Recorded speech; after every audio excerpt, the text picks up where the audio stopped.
the phone number and get him on the phone and find out why he's not responding to you, okay? Oh, God, thank you. I'm so nervous, but thank you. Okay. Well, just relax. We'll get him on the phone. We'll do this for you. So cute. Awesome. Thank you so much.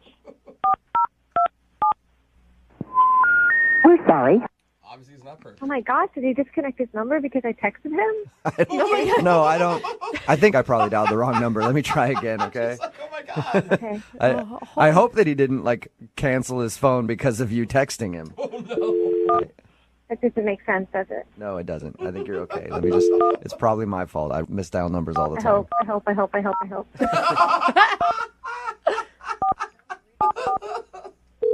There we go. Hello? Hey, I was looking for Ray. Yeah, this is him. Who is this? Hey, Ray, how are you? This is Jubal from Brooke and Jubal in the morning. I'm sorry, what is this in regard to? It's in regards to a date that you recently went on. Yeah, I didn't sign up for any date or anything like that.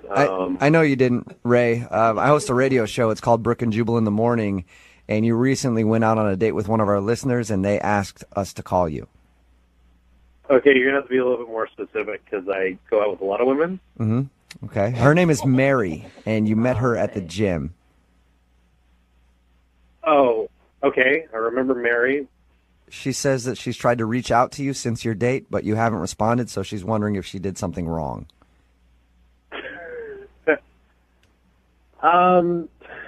I know it's a weird phone call. It's a segment that we do on our show called the Second Date Update. If you don't call somebody back after a date and they have a question as to why, they'll email us so we can get you on the phone and ask. So we're asking on Mary's behalf if she did something wrong on your date. I mean, Mary's a nice girl and everything. I just, when you meet somebody and you just feel like you're out of their league a little bit. I know exactly what you're talking about, Ray. It happens to me all the time. Ouch. So are you saying you don't feel like Mary's in your league or playing on your level? Yeah, I mean, essentially, it was the way, she was looking at me and the way she was talking to me. I felt like I was doing her a favor by going out with her. Whoa, dude. Did you feel that's this a lot to way? say. Did you feel this way before you went out with her, or this happened like you realized that while you were out with her? We were at the gym. I got this kind of desperate feel, and I was like, she's one of those girls I know I can sleep with if we went out again. Yep. So it's Why do you think that you can sleep with her? Because she was excited to go out with you? well, I mean, I don't really have a hard time finding women. Usually they just kind of come to me, and if the schedule permits, then Okay. hang out. So would you qualify your date with Mary as a pity date? Yeah, I feel like that's a little harsh. I mean, sometimes you just gotta slum it. You know what I mean? You gotta slum You it. just said that? Isn't that worse than Every once in a while, you gotta give back to charity. So. Dude, come Wow. on. Why would you even go out with her to begin with? I mean, I don't think you're doing someone a favor by considering them less than you. I'm sorry. I'm really trying not to be mean. That's not what I'm trying to do. It's just that I'm being honest. I feel like kind of doing her a favor, and I thought, why not? I got nothing else to do. I might as well. And, Okay. All right. I appreciate your honesty a lot, Ray. Really? Yeah, I mean, it's hard to find people that'll just be blunt about that kind of stuff. Normally, people always are like, well, I don't know. We just didn't have good chemistry. I think you're an egomaniac who's No. completely rude. I mean, if you're Jennifer Lawrence, you're not going to go out with some guy that manages a Subway. That's not going to happen. You're going to find someone that's on equal footing with you. And I felt like she's a few steps below me. Okay. Like I said, thanks for your honesty, man. I also have to be honest with you now and let you know that Mary is actually on the phone listening to this. She is? Yeah. Hi, I'm here. Hi. Hi. Hi. Listen, Mary, I'm not trying to be mean to you or anything. I know. I understand completely. You know what? I get it. Mary, I Mary, don't go out with Mary, guys as Mary. nice and Did you as smart not? as you, and you are a rare catch. and you just know it. Mary, did you hear what he was just saying about you? Did you hear what he was just saying about you? But I don't mind because I can try to be better. I'd rather know, and then I have a goal. Oh, my I'd rather know that, and then I could try to be better. No, Mary, you love yourself for who you are, and you have some self-confidence and some self-worth. No, I know about loving myself for who I am right now, but we can still always want to improve and hope to improve. And otherwise, what's the point? If we're not going to try to get better. But what did he I say worked that was out. constructive? He just slammed you. I didn't take it that way. I mean, he's kind of right. He has high standards, and like I said, I told you guys, he's an amazing guy. He's rare, and Ray, it was an honor just to have dinner with you. If you guys talk to him more, you'll figure it out, like I did. Mary, I appreciate that you want to be able to work up to eventually being in my league. And to be fair, I feel like with a little bit of work, I think that, you could be there. There's a few things I definitely noticed on our date that, you could improve on. Like, I noticed that you were kind of going for some more fatty, calorically dense food when we were out on a date. And I feel like, if we get away from that kind of stuff, it can really help you. Oh, you narcissistic. You mean, okay. I can work on that because to put me in the level you're in, then it would be my honor to try to do that. No, Mary, are you serious? No, don't. What? But he's right. I don't mind. It's like a parent that loves you and wants you to be your best. They acknowledge the good things you have. No. I do want to be better. I've always wanted to be better. And if this is the way I get, to understand how to be better, then it's a blessing. Mary, you're walking into like a controlling, narcissistic, egomaniac. I have to say something. You guys have been nice to me, but enough's enough. You shouldn't talk about him this way. I know who he is. I met him. You're maybe just jealous. Please stop being so rude to him, or I'm going to have to get off the phone. Mary, I'm sorry we're being rude to Ray. Ray, do you feel like we're being rude to you? You were being very rude To be to him. fair, yeah, I feel like there's some unfair, jabs being made at me because all I'm trying to do is just True. make Mary become the really pretty person I know that she Oh can my become. God. Okay. Mary, I want to shake you. What are you doing? Well, in that I know case, what I'm doing. I'm an adult, and I don't think it's very respectful what you guys are doing. hey, Mary, it's true. You're an adult. You can make your own decisions. And if you feel like Ray is right and you were out of his league and apparently you want to work on getting into his league, I'll ask the question. Would you guys like to go on a second date? Ray, we will pay for you to go on a second date with Mary if you will accept. I mean, yeah, but I can't promise there'll be another date. After that, okay. Mary, are you willing to give it another try? I mean, I hope we have another date, but I think it's just great to have an opportunity to try again. So, yeah. All right. Audition. Well, congratulations, you guys. So sick. We're sending you out on a second date. Ray, I have to tell you, thank you for giving me another chance. I will not let you down. I promise you. I promise I will not let you down. You're welcome. Okay, Think about thank you. how every butterfly starts out in a caterpillar. Brooke and Jubal in the morning. Hello?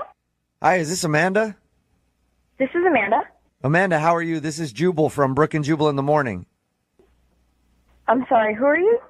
Jubal from Brooke and Jubal in the morning?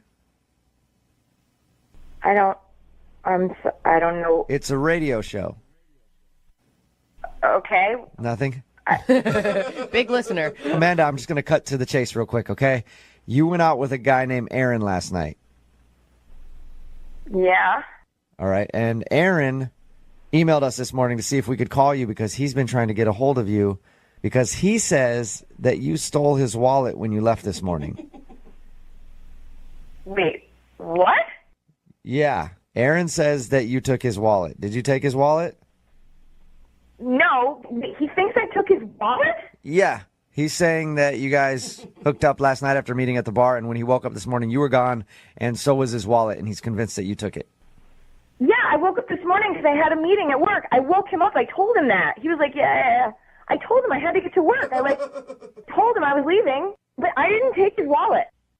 Amanda, that's bull, and you know it. Well, What? Amanda, that's Aaron. He's actually on the phone. Yeah, What the hell? Amanda, or whatever the your name is, I know you have my wallet. First of all, whatever the my name is, who the are you? I never took your wallet.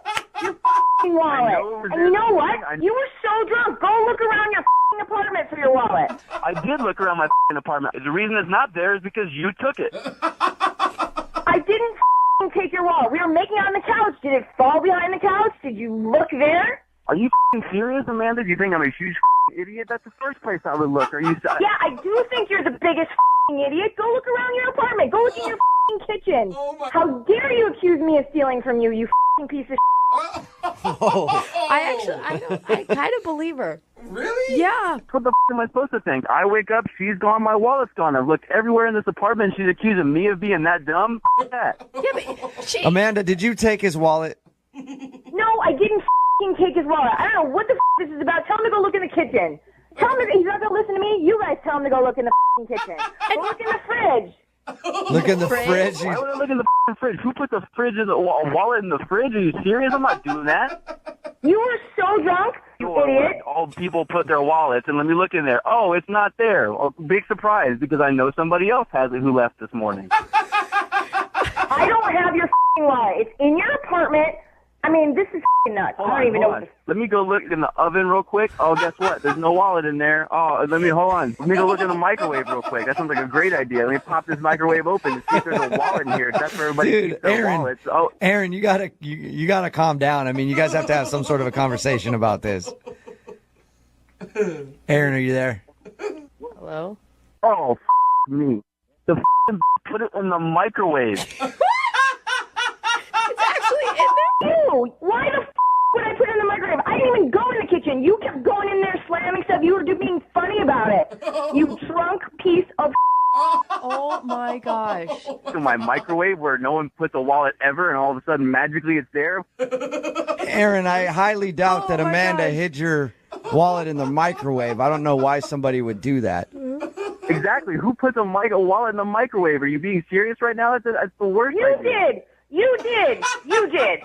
Dude, Aaron just owned up to it. You made a dumb mistake when you were drunk. Why are you so angry still? You have your wallet. This is some up shit. I don't know who to believe in this, but I don't trust anybody. Aaron, you said yourself you were drunk. You don't think you could have put it in the microwave? Dude, who puts it in the microwave? All of a sudden they have a terrible idea of looking in a fridge. I don't know. And it's all magically in the microwave. I've been really drunk before, and I've done weird things. I've put my wallet in weird places when I've woken up. Never a microwave, though. Guess But what? This guy's a weird drunk.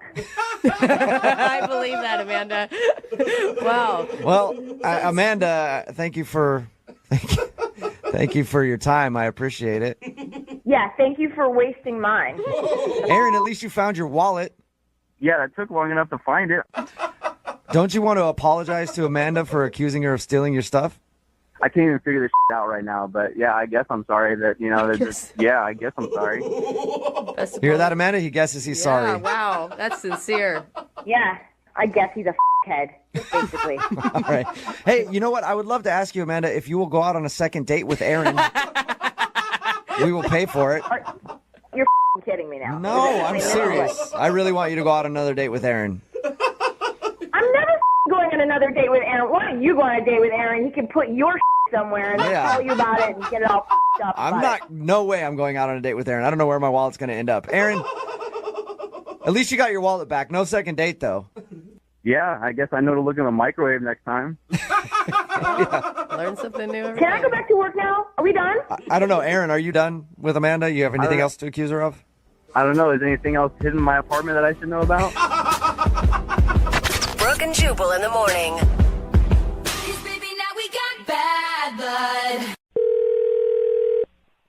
Hello?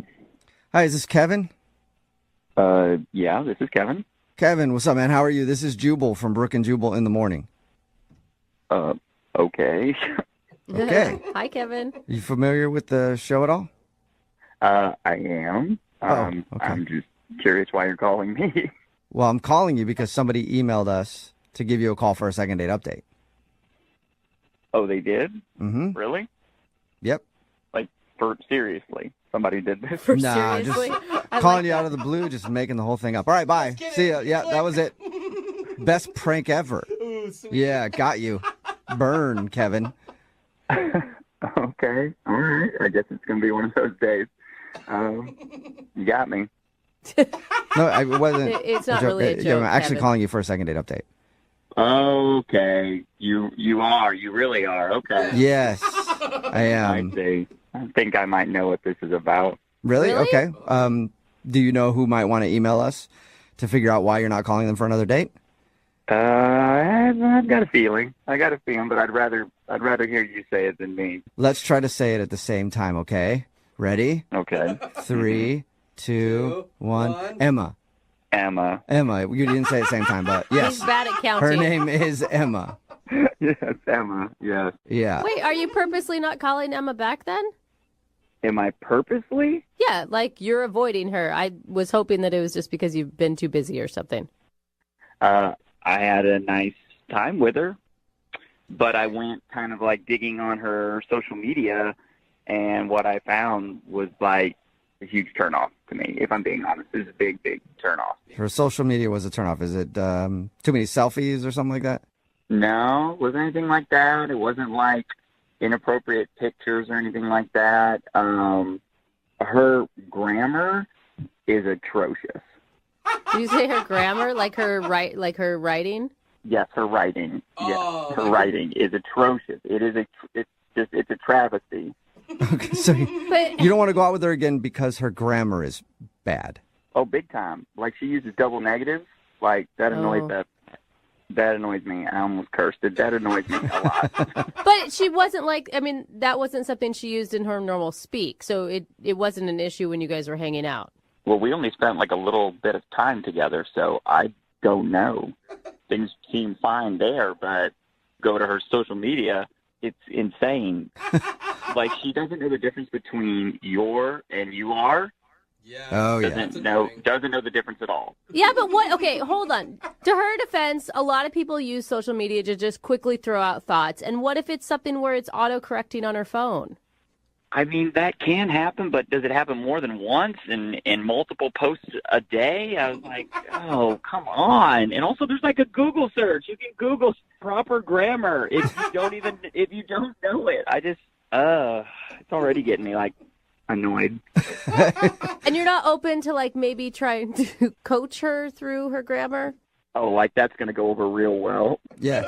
Hey, I noticed your social media makes you look really stupid. Can I teach you a few things about words? Like how to write. Yeah. I have something to say about this. I'm sure you do, Emma. Hey, Kevin, Emma's on the phone and wants to talk to you. Oh, I forgot you guys do it this way. Yeah, that is how we do it. Yeah. Are you kidding me? My grammar is terrible. That's why you haven't called me back. That's the reason. That's the big thing that you can't even like a double negative on my social media has turned you off that much. I mean, I'm being honest. Would you rather me lie to you? I'd rather you tell me instead of just not talk to me while I call you and try to set up another date. Just end it if that's what you want. But a double negative, your instead of your, I know the difference. Are you sure you know the difference? Oh, that was just gross. Wow. Yes, I know the difference. Your, like you end Y-O-U, apostrophe R-E means you are, Okay. like you are being a That's what that means. Oh. I think that was appropriate. That's how you That was use the it. right grammar. You're a bigger grammar offender than you even know. Oh. Like, you don't end a sentence with a proposition, okay? What? Like, nobody does that, Emma. Nobody does that, you know? For such a grammar guy, is it a proposition or a preposition you're not supposed to end a sentence with there, Kevin? Okay, all right, dude. Slow down. I made a mistake. I meant to say preposition, not Oh, proposition. okay. All right, just checking in on that one. I feel like that was fair. Yeah, but maybe we shouldn't give you the benefit of the doubt since you're not giving me the benefit of the doubt that I just like to do quick posts and I'll end a sentence however I want. Oh. But it's social media. It's not like I'm writing this thesis about I don't even know what. I just don't understand why it bothers you so much. What bothers me is you use a punctuation within parentheses. That's what, if we're really getting into it. So, you know. We're really digging deep on this Oh one. my God. Yeah. Both of you. Wow. So- I mean, you're wanna do just digging here. There's got to be another reason. There's got to be something else that you're just not saying that you're not calling me. There's no way that a punctuation in parentheses bothers you that much? I think everybody in the world knows, except you. You put parentheses outside of punctuation, okay? Parentheses outside of punctuation? I didn't get that one either, Jubal. I misspoke, okay? All right. I meant punctuations outside parentheses. That's what I meant. That's what Oh, I my meant. God. For someone who's so upset about my punctuation, you're doing an awful lot of misspeaking about it. Emma, does this make you want to maybe go back in and edit some of your posts, though, so that they look proper? No, that. You and I had a really good connection. Our dogs even connected. Our dogs got along so well. I feel like we had a really good date, and for you to not call me back because of the grammar on my social media, it is not only ridiculous, it is pretentious. Oh. Wow, those are a couple of big words that you used there. I'm pretty impressed. Well, does that mean maybe you want to go out with Emma again? Kevin, would you like to go on a second date with Emma? We'll pay for it. I mean, why would I want to after I basically felt like I was insulted to my face? So, You and were also, who cares if our dogs got along? There's bigger things in the world than whether or not two dogs get along. Yeah, there's those whole punctuation and parentheses thing, you know? Exactly. And I don't want to go on a second date with someone who's going to be so nitpicky about a social media post. Is not the kind of person that I want to be around. Yeah, you're...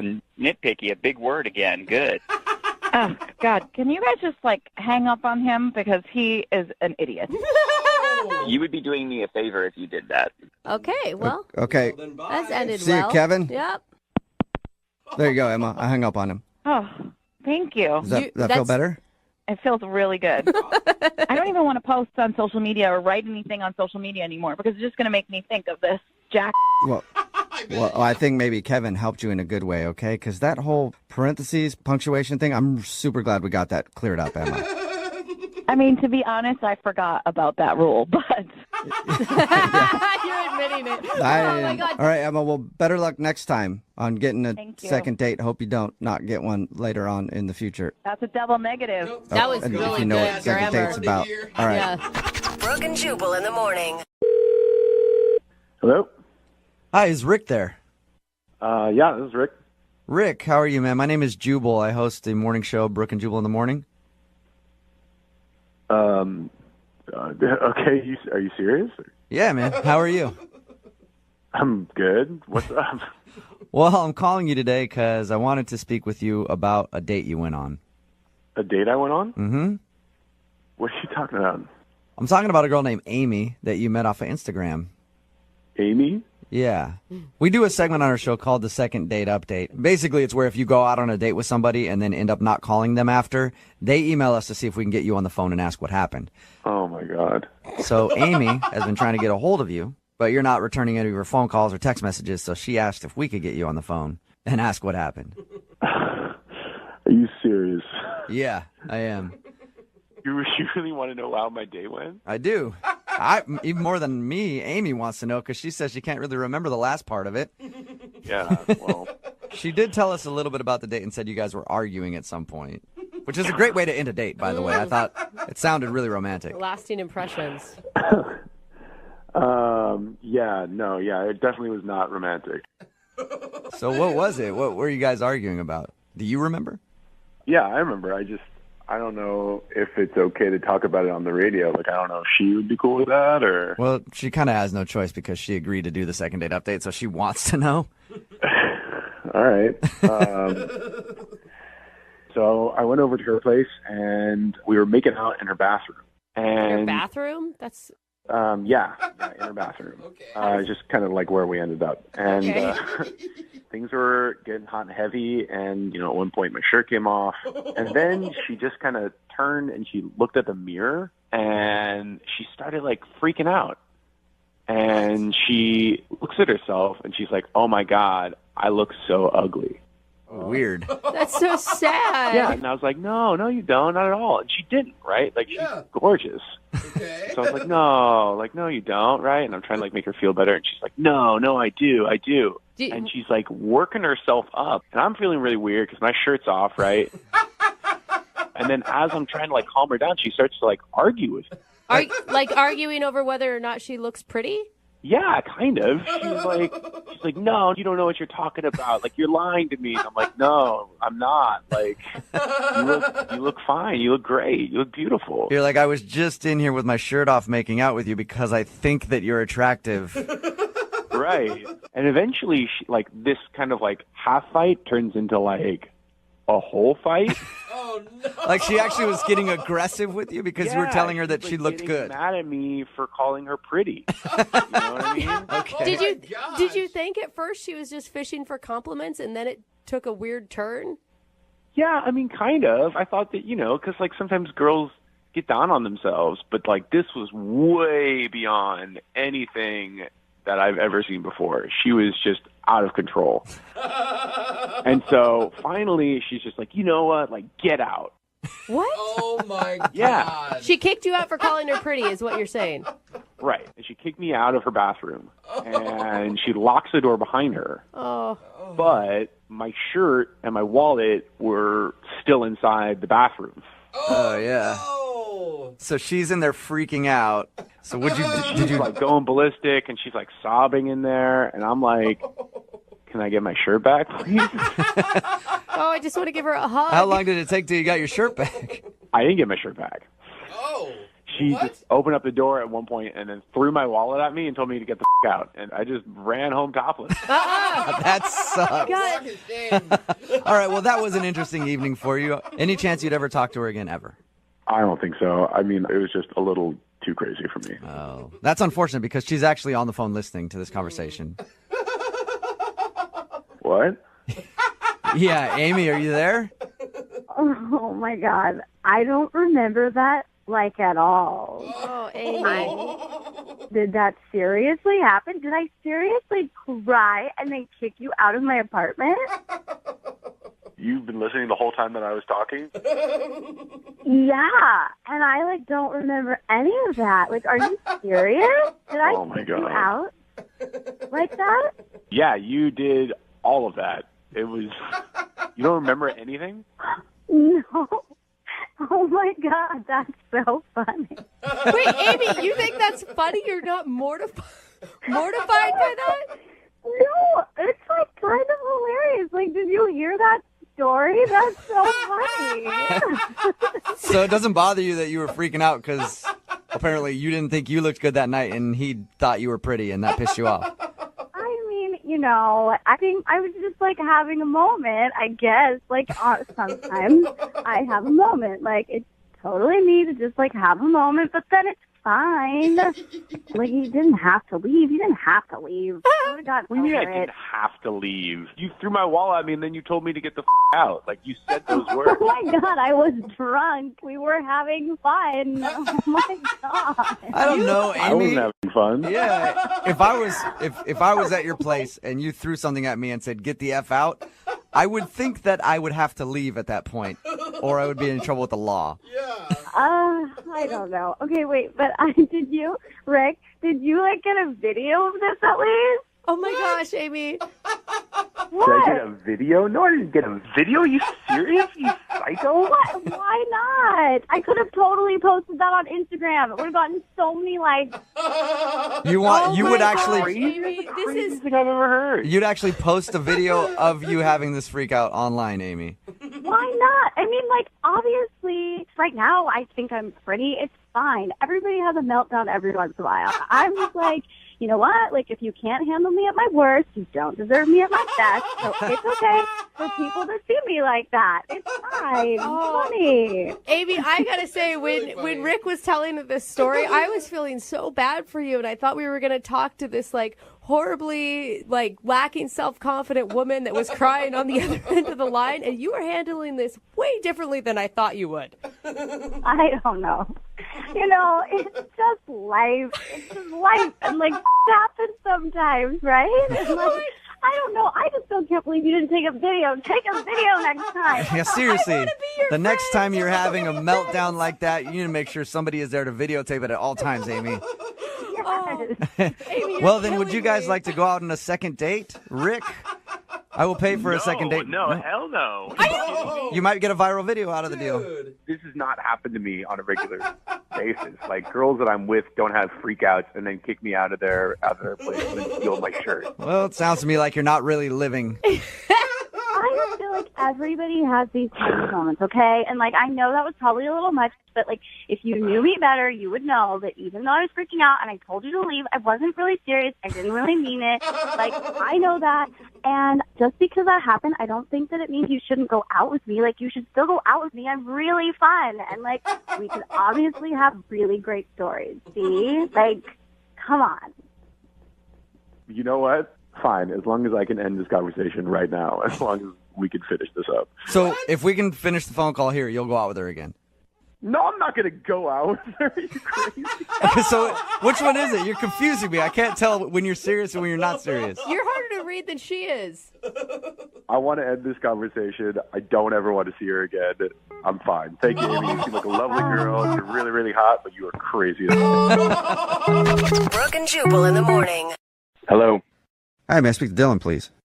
This is him. Dylan, how are you? This is Jubal from Brooke and Jubal in the morning. In the morning, where? No, It's a good question. it's a radio show, and that is the name of the show. It's called Brooke and Jubal in the morning.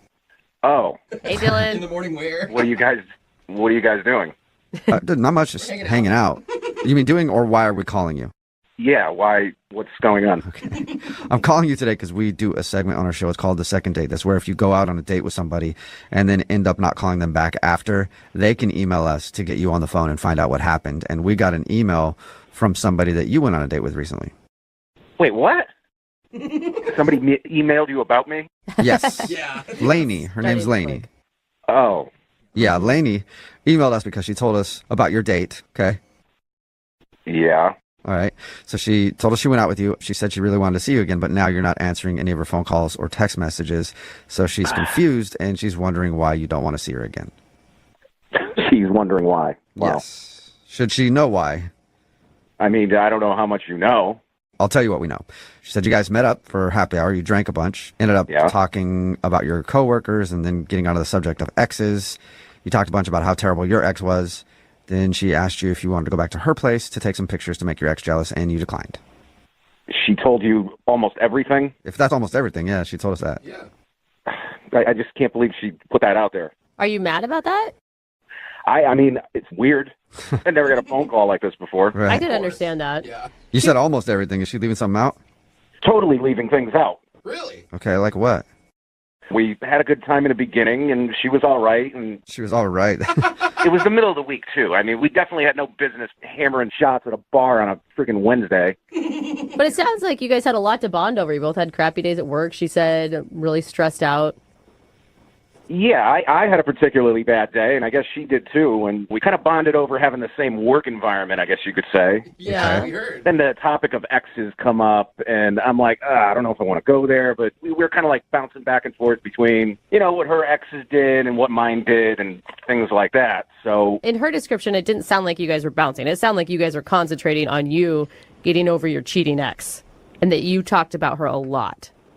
I mean, I guess I probably threw out a lot more info about mine than her ex, but I mean, you know, I was drunk too. It's hard to remember the details. So I don't know. Like I said, she was kind of supportive, I guess you could say, and it just got to a point where she kind of crossed the line in the course of the date, and I'm like, ugh, I kind of got turned off. Was it suggesting to go take pictures of you two together at your place to make your ex jealous? Yeah, that was part of it. I mean, she wanted to do, like, you know, half-naked photos and stuff like that. Like, she wanted to go that route. And I'm like, I really don't trust myself to be doing that, if you know what I mean. Right. Okay. She told us that, which is a cool, I mean, it's a good move to be like, yeah, I mean, that's nice. Yeah, and then she's like, oh, you know, what's your ex's number? And give me all her info. I want her address, too. And Was she joking? I mean, that had to be a joke, right? Like, oh, I'll take care of it for you. yeah, I thought she was joking. I'm like, I was laughing with her. I go, what are you going to, like, burn her house down? Like, why do you need her address? And she just keeps kind of prodding for it. She goes, yeah, give me the information. Just, you know, I got a couple ideas. And, you know. Like, she kept going? Yeah, so at that point, I'm getting real weird vibes from this date. I'm like, I got to end this now because she's not joking. This is going in places I don't want it to go. Yeah. Soon you're going to be an accomplice to murder. That was it, man. I was done right there. Okay. Well, Okay, that's understandable. it's good that you were done there probably, but you're not done here because guess what? Lainey is actually on the other line and wants to talk to you. Wait, what? Lainey, Sorry. you there? Hi. Hey, Dylan. Dude, no. Come on, guys.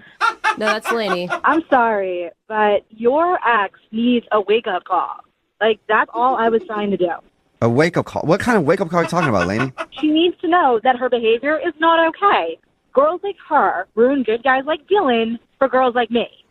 What are you going to do, though? I don't understand. Isn't the wake-up call that they broke up? Like, that's usually the wake-up call. It doesn't matter. Like, I'll handle it.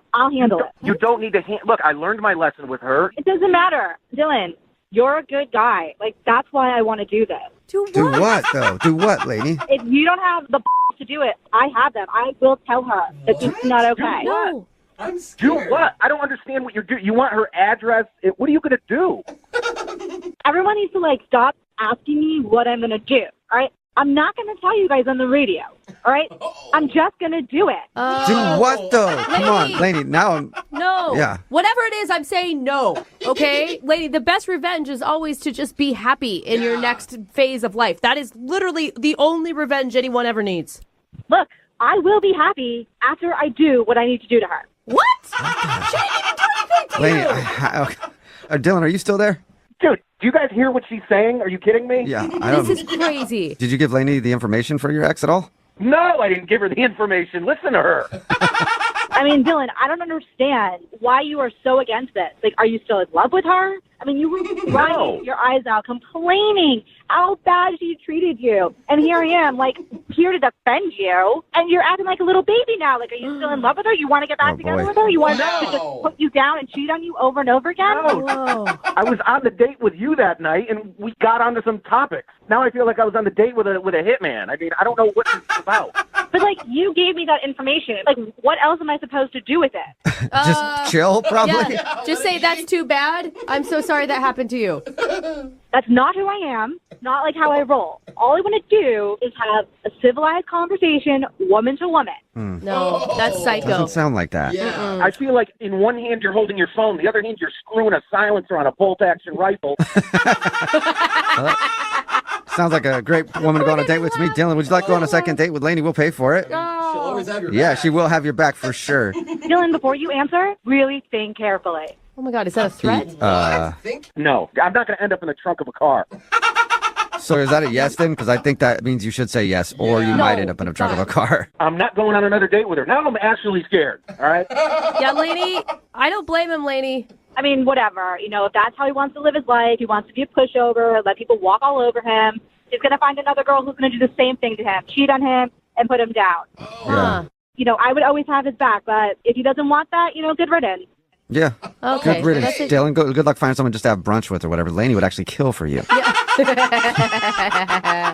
Hello. Hi, I was looking for Dawn. Yeah, this is she. Dawn, how you doing? This is Jubal from Brooke and Jubal in the Morning. It's a radio show. Oh, I'm good. How are you? I'm good. You host a podcast, right? Yeah. Yeah. Okay. Yeah, what we do is kind of like a podcast, except you probably have more listeners. Actually, probably true. Okay, how can I help you? Well, you can help us because we actually got an email from one of our listeners about you. Okay. What'd they say? Well, they said that they went out on a date with you a little while ago and had a really good time, but now you're not calling them back. Oh, I thought you were calling because maybe you wanted, like, an interview or something. No, sorry. You do a World of Warcraft podcast, right? Yeah, I do. Yeah, our listeners have no idea what that is. So I don't either. We'd ask you the dumbest questions. Yeah, we would be a want it. terrible interview. You'd probably get frustrated with us and hang up. All right, okay. So, the reason we're calling is you recently met up with a dude who actually listens to your podcast, but also wanted to go on a date with you. His name is Isaiah. yeah, I remember Isaiah.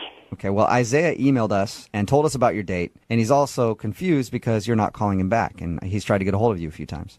Yeah, that's true. Is it because you're, I don't know, have a lot of men throwing themselves at you? No, actually, I really don't get asked out that often, so that's not it. Really? Really? Yeah, I think some guys are just kind of intimidated, and I mean, I wish more guys would ask me out. That would be nice, but no. Well, let's talk about the one dude that did ask you out then, Isaiah. Did you not enjoy your date with him? Oh, fine. Like, it wasn't a bad date. It wasn't too awkward or anything. He's a fan of mine, so I'm just gonna say it's just not gonna work. Can you tell us anything so that we can at least let him know? Because he's really confused. He thought that you had a great time and you both had a good connection and you enjoyed the date. Well, you know, I mean, I don't want to go into too much detail, but I'm a level 110 Blood Elf Hunter, and he's a level 20 Undead Warrior. Okay. Okay. What does that mean exactly? It just means that he has barely played the game. Oh, and then... In comparison to me. Okay, so you've got a really good rating, and you have a high level on the game, and he doesn't. It's similar to an 11-year-old boy asking Heidi Klum out on a date. You know, it's not gonna look good for her. Besides not being legal, but it's not going to be good. So wait, the gaming world will judge you for dating someone? Oh, yeah. Oh, they judge everything. Hardcore. Yeah. Like, you're being serious about this? Yeah, no, if they know that I'm hanging out with a noob, I'll lose followers. I'll get blasted. Oh, no. That is so weird to me. This is a real thing. You mean this? I mean, I have thousands of people following me, right? And they're following me for, like, strat and, you know, tips and things. How is it going to look if I'm dating, like, a level 20 warrior and he hasn't even gotten a Nobergon yet? So it's like, Yeah, I know, right? Not Nobergon. God. Oh, my God. God, anybody How knows Nobergon? Obviously, Don, I have no idea what you said, but I'm kind of understanding what you mean in a weird way. But why did you go out with him to begin with, Don? Didn't you know that he wasn't past Nobergon?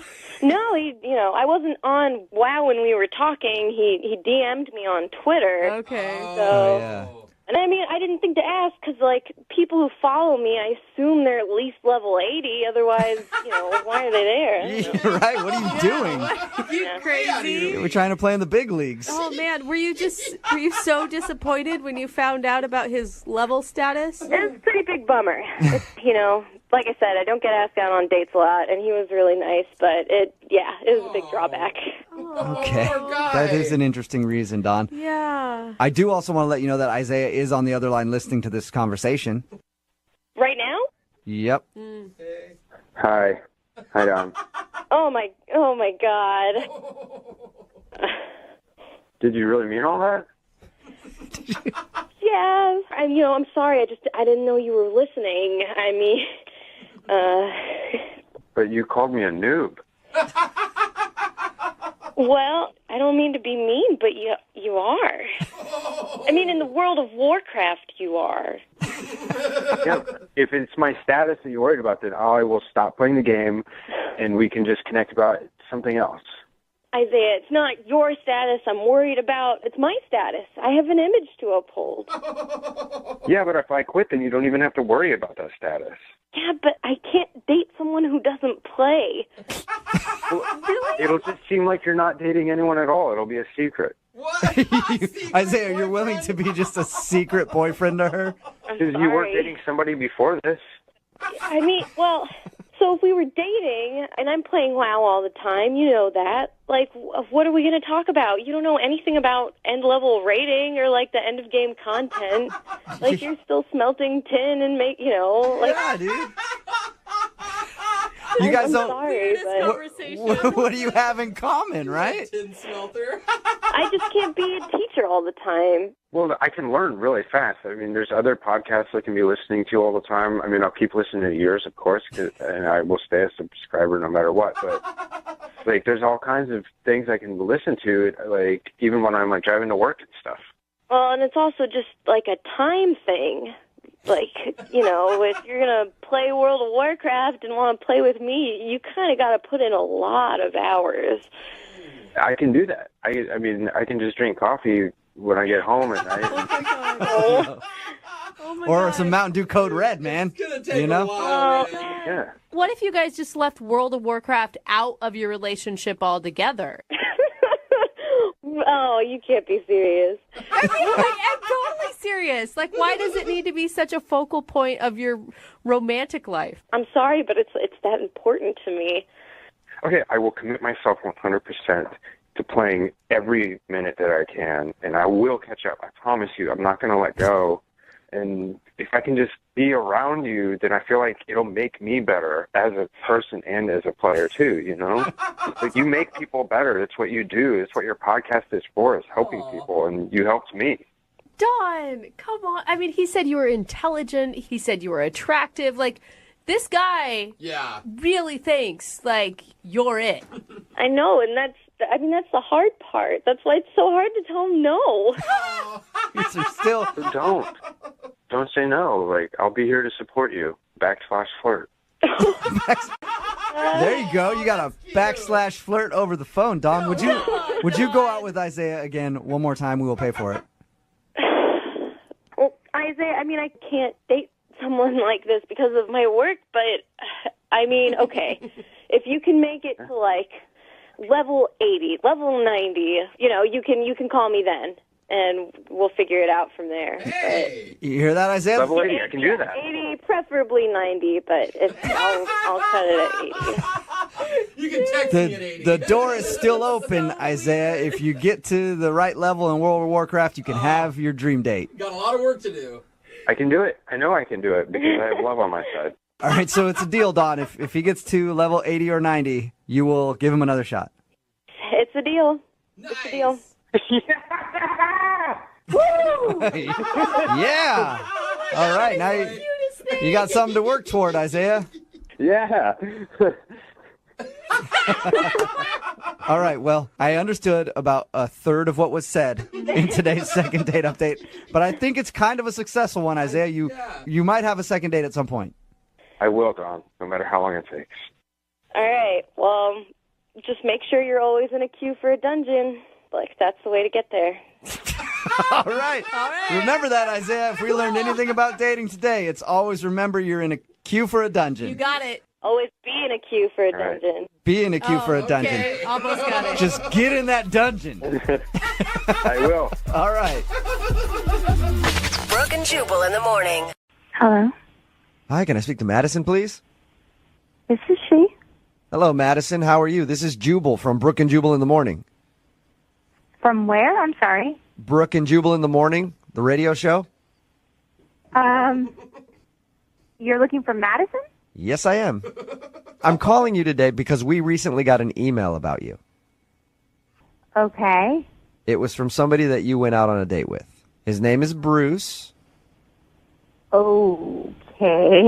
And Bruce told us a little bit about your date, and he's very curious why you just kind of stopped talking to him. So he asked us to see if we could get you on the phone and find out why. Okay. It's kind of awkward. It's kind of awkward. Understandable. Yeah, this is a very awkward thing, but Bruce really wants to know if he did something wrong on your date. He had nothing but nice things to say about you. But he also said that you made plans with him to go out, like the next Friday after you guys had your date, and then you just bailed. I mean, that just kind of happened. I do apologize, and I feel bad. Hey, Madison, have you ever had somebody do that to you where you're really kind of into them and you want to go out with them again, they just stop talking to you? Yes. It's pretty frustrating, right? It is. It is. I do understand. It is very frustrating. So then... And I do apologize. Okay, well, don't you think it'd be cool to, like, let Bruce know why you blew him off? I guess I can explain to you. I just would feel like I would hurt his feelings. Okay. So I don't want him to know. Well, you can tell us, and then we'll figure out a way to tell him where it doesn't hurt his feelings. Kind of relay the message gently. Okay. Okay, so we had a good time. He was very nice, and when the date finished, he called me back, and he just, said thank you, and that was actually really nice. I really appreciated that. So we talked on his way home, and then he got home and proceeded to get off the phone. Mm-hmm. And I don't know if, obviously, I highly doubt he knows he did this, and I am in the wrong for this a little bit too, but he didn't hang up. Uh-huh. And so you stayed on. Anytime anybody does that to me, by the way, I stay on the phone the whole time too, just to listen for a little bit, just to see what they're doing. You guys are such I want to voyeurs. catch somebody being like pervy or something, It wasn't. It wasn't pervy. I Oh, wasn't damn. being the perv. I just, I was just kind of curious, I guess. For sure. What did you hear? Well, at first, I just heard rustling, and I was like, oh, okay, he's home. And then I heard a guy's voice. And I was like, ooh, he's going to have a conversation. That's when I was like, I'm definitely listening. He said to the guy, I just went on a date. I'm going to marry that girl. Oh, that's really cute. Or really creepy. Yeah, exactly. that's It goes one of two oh, ways. come Like Brooke is practically ready to slide off her seat right now, and Jose's like, "Whoa, that's creepy." It freaked me out. I didn't know what to do. Yeah. And so that's why I've been avoiding him, because I don't think that you can tell if you're going to marry somebody after one date. Yeah. Maybe so you you just can't, feel but like other it people was could. you feel like it was too much. Too soon. Yeah, way too much.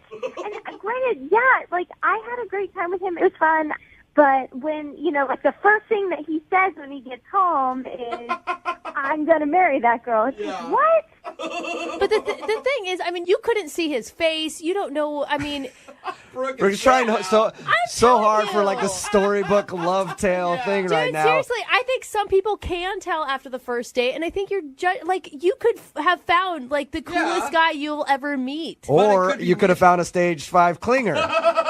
It all depends how you interpret it. This is how she's interpreting it. I mean, that's how it made her feel. Should be mutual, right? But that's the risk of dating, right? They're always either clingers or romantics. Yeah, and that's the vibe that she got from this dude, obviously, that he's a clinger right away. No. Yeah, that's exactly the vibes that I got. And, like, hey, that's fine for you maybe, but not for me. I want somebody to want to get to know me first. Before you talk about marriage, all right. Well, Exactly. Madison, thank you. I appreciate it. I'll make sure to let Bruce know in the nicest way possible. Okay, I hope that helps. All right, and the only nice way I can think of is to let you know that he's on the other line and just heard that. What? Are you serious? Yes, I am.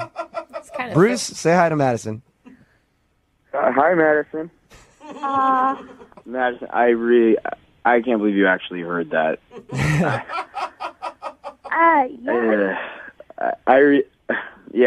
I'm at a complete loss for words. Do you remember saying that to whoever you were talking? Who were you talking to, by the way, Bruce?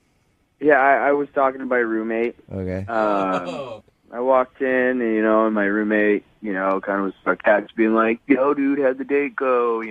So I thought of the first thing that was on top of my head. I think I love her, man. I want to marry her, or something like that. Crap. That's cool to say to your roommate, but you definitely don't want the person that you just went on a date with, first date, to hear that.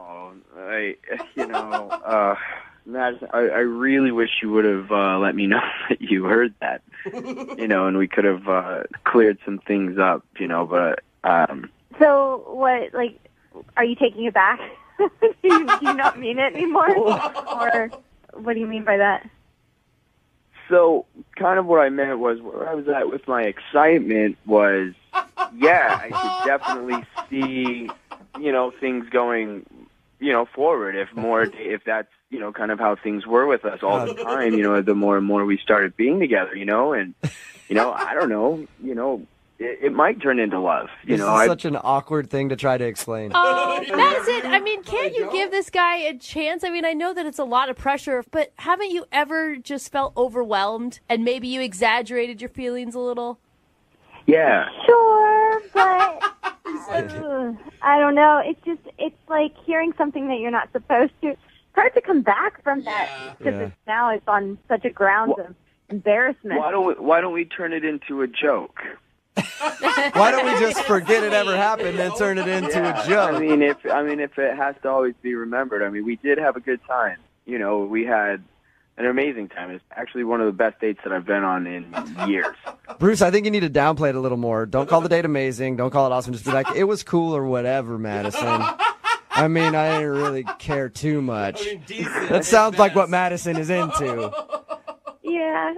Oh, Madison, stop being so scared of love. Yeah. Come on, Madison. Oh, I'm not scared. I just, want to make smart decisions and not, I know. you know. That's good. But he could have said, like, horrible things about you. He could talk about, like, your boobs or your butt or how he wanted to bang you. That happened You just after Madison hung up. I guarantee it. Like, you actually found a sweet, caring man that really wants to find love someday. He's not saying it's necessarily with you right now.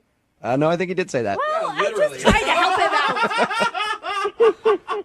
I don't know. It's just, that's like a lot of pressure. I mean, I'm still pretty young, so All right. that's, you know, it's always going to be like in the back of my head. Like, Well, sweet. Then we should send you guys out again. Madison, would you like to go on a second date with Bruce? I'll pay for it. God. Come on, Madison, give him one more shot.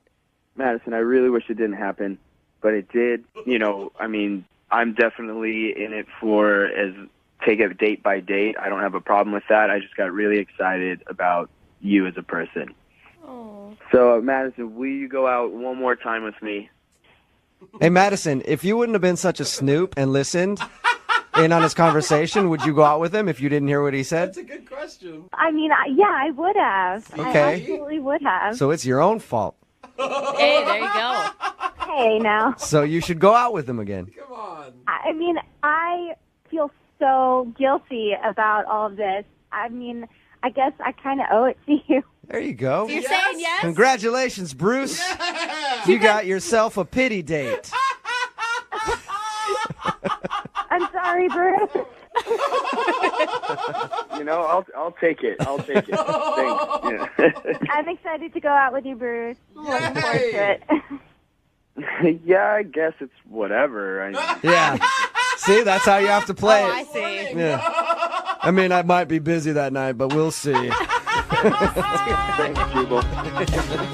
Brooke and Jubal in the morning. Hello, Hi, can I speak to Heather? this is she. Hey, Heather, how are you? This is Jubal from Brooke and Jubal in the morning.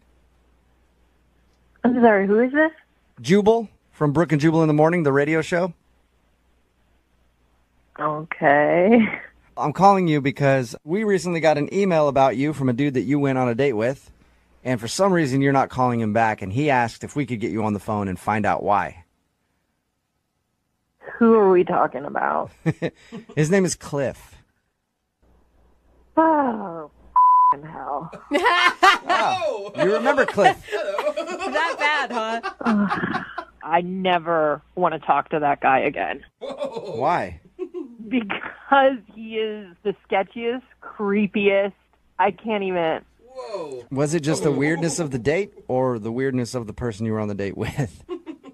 You know those kind of people that get the emails that say, a distant relative of yours just died in England and you will get $1 million if you just provide us this information for the disbursement of the funds. And they Yeah. actually answer those emails. That's how I've made my I millions. basically became that kind of person. You became that. became- What do you mean by you're that kind of person? I don't understand.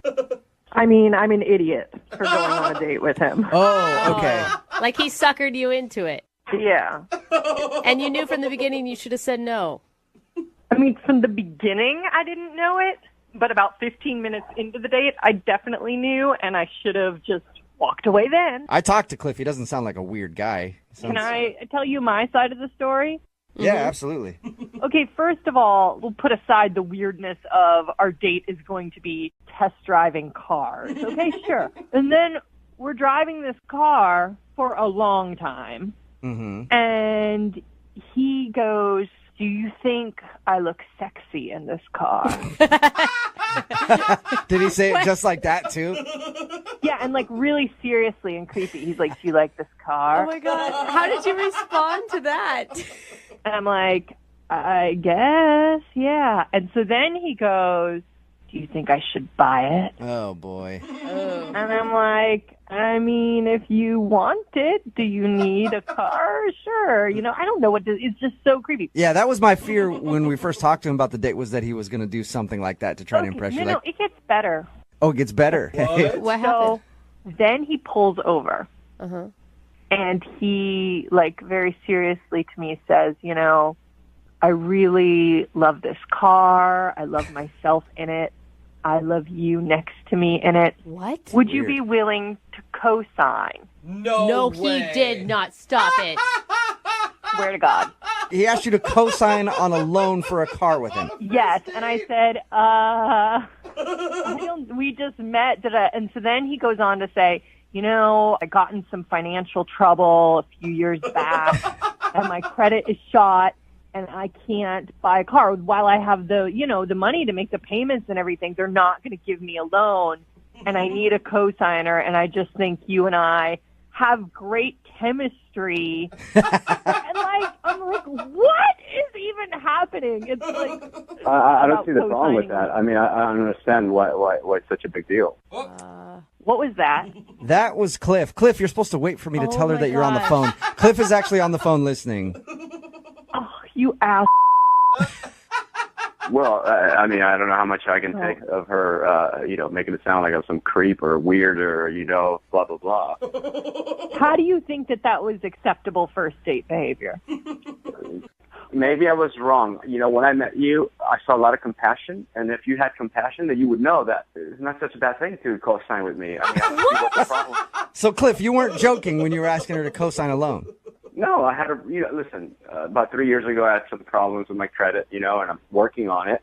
And I think me driving a better car would definitely give me a better look. Yeah, that's a really good idea. Buy $100,000 car. That'll, really secure your finance. That's really building financial stability.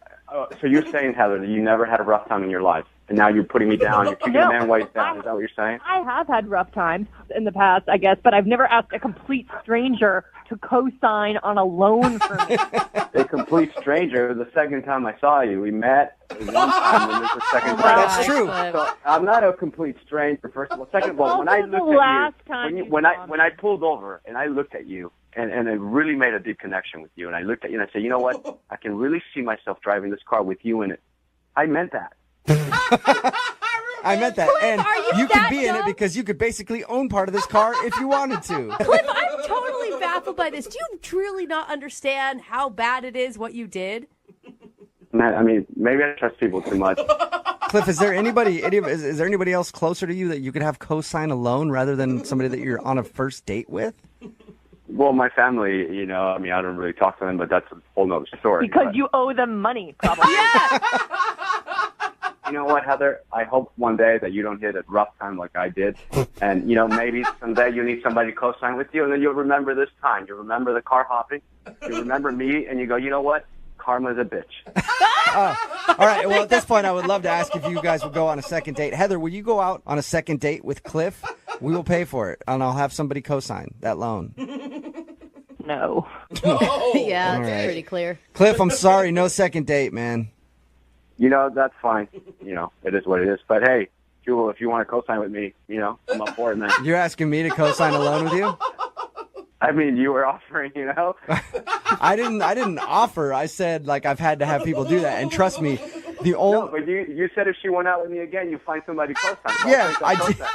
Look, me co-signing a loan with you would only make your chances worse of getting a loan. I don't know. We can always give them free advertising on your radio show. Okay. Oh, there it is. I'll do that.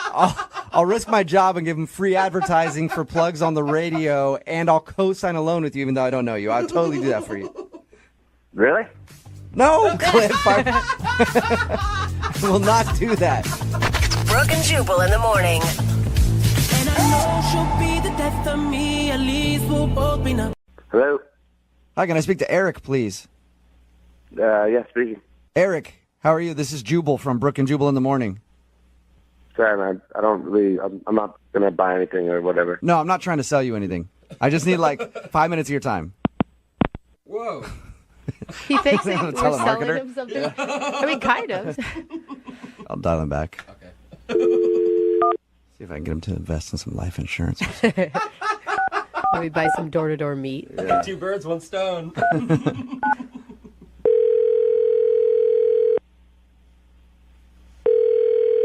Yeah, I'm not interested in anything, okay? No, you're going to be interested in this, I promise. Off the list or No, whatever. I'm not a telemarketer. I actually want to help you out with something. Look, man, I don't need help. I'm fine. I'm not. I promise you. Don't hang up. Hey, are you still there, Eric? Yeah, I'm still here. Okay, this is Jubal from Brooke and Jubal in the morning. It's a radio show. And I'm not calling to sell you anything. I'm calling you because I got an email about you from one of our listeners. What? Yeah. Now are you a little interested in what I have to talk about? I mean, not really, but what are you talking about? You recently went on a date with a girl named Tiffany, right? How do you know that? Because Tiffany emailed me and asked me if I could get you on the phone and find out why you're not calling her back. She works for the radio station? No, she listens to the radio show and asked if we could call you to find out if she did something wrong on your date because she would like to see you again. So she's wondering why you're not getting back to her. I mean, I don't know if I want to talk about that stuff on the radio or whatever. Is there anything? If she emailed you, she'll tell you whatever she wants. I don't really feel comfortable talking about. She doesn't know. I mean, unless it's something that is your personal life and embarrassing about you, I can understand you not sharing that. But is there anything I can tell her just to give her some sort of advice? I mean, like, talk to her about it, and you'll get a sense of why no one's going to go on another date with her. Well, I talked to her about your date. She told us about it. She said there was an awkward moment where she accidentally hit herself in the nose, and her nose started bleeding. Yeah, that was one of many incredible moments of the date, yeah. Incredible, but I don't think you mean incredible like an actual good thing, right? No, I mean it is like the most sarcastic thing possible. Well, I appreciate you staying on the phone with me for a few minutes. If your date was that bad, don't you think it'd be nice to give her some advice so that in the future when she goes out with people, it isn't as painful as an experience as it sounds like it was? She's just the weirdest person that I've ever gone on a date with. That's intense. How so? You ever meet one of those people that just blows everything up into, like, the biggest possible deal? Like, oh, my God, the traffic was the absolute worst. Like, everything is underlined. Yeah. Everything is in caps lock. Everything is just 15 exclamation points. She was like, the traffic was the absolute worst traffic I've ever been in. Like, take New York traffic and take LA traffic and take Mexico City traffic or whatever she said and add them all together. That's the traffic I was just in. Can you believe it? And it's like, there's no way to possibly believe that. That's ridiculous. It seems like you didn't even give her a chance, though. I mean, if you're talking about, she just obviously felt bad about the traffic and was trying to make up for it. I see your point, but it was with everything. It wasn't just the traffic. It was every single element of our date, every story, every, like, reading of the menu. Whoa. You know, like, oh, my God, they have margaritas here. Oh, my God, I love margaritas, but I want it to be the best margarita. And the margarita comes, and it wasn't just like, take a sip and like, this is pretty good. You want to try it? It's like, oh, my God.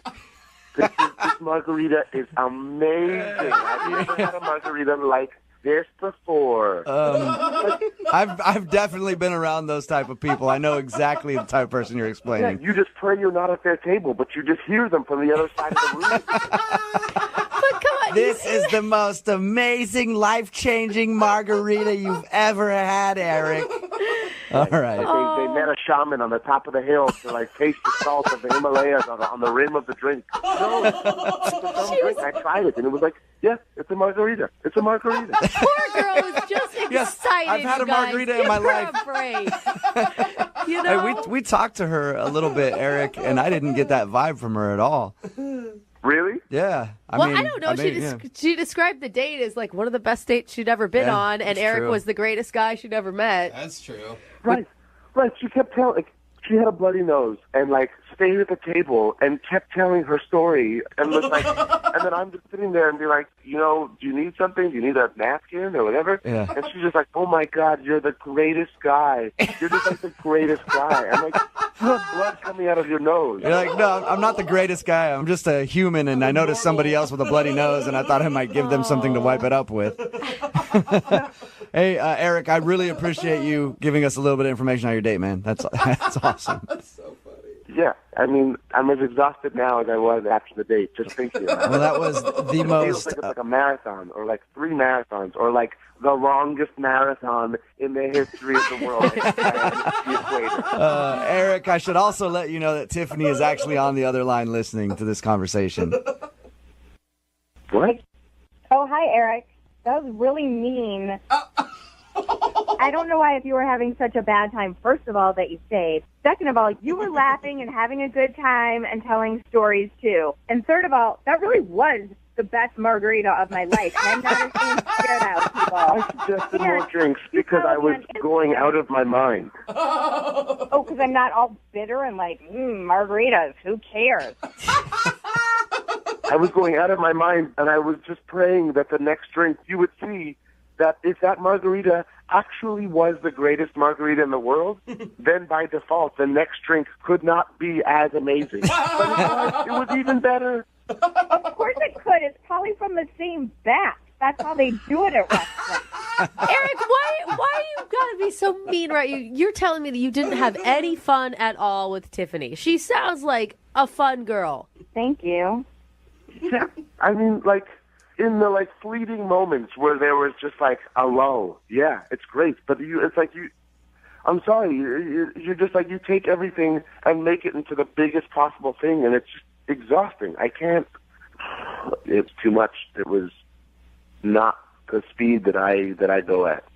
Okay, so then just because apparently I'm too much for everybody, what speed do you go at? Like, what would you have wanted? Just a normal conversation. I just want to have a normal conversation, okay? I don't want to have to feel like everything that we're talking about or everything that's been experienced is the greatest thing in the world or the worst thing in the world. I just want to have a calm, just regular, normal conversation.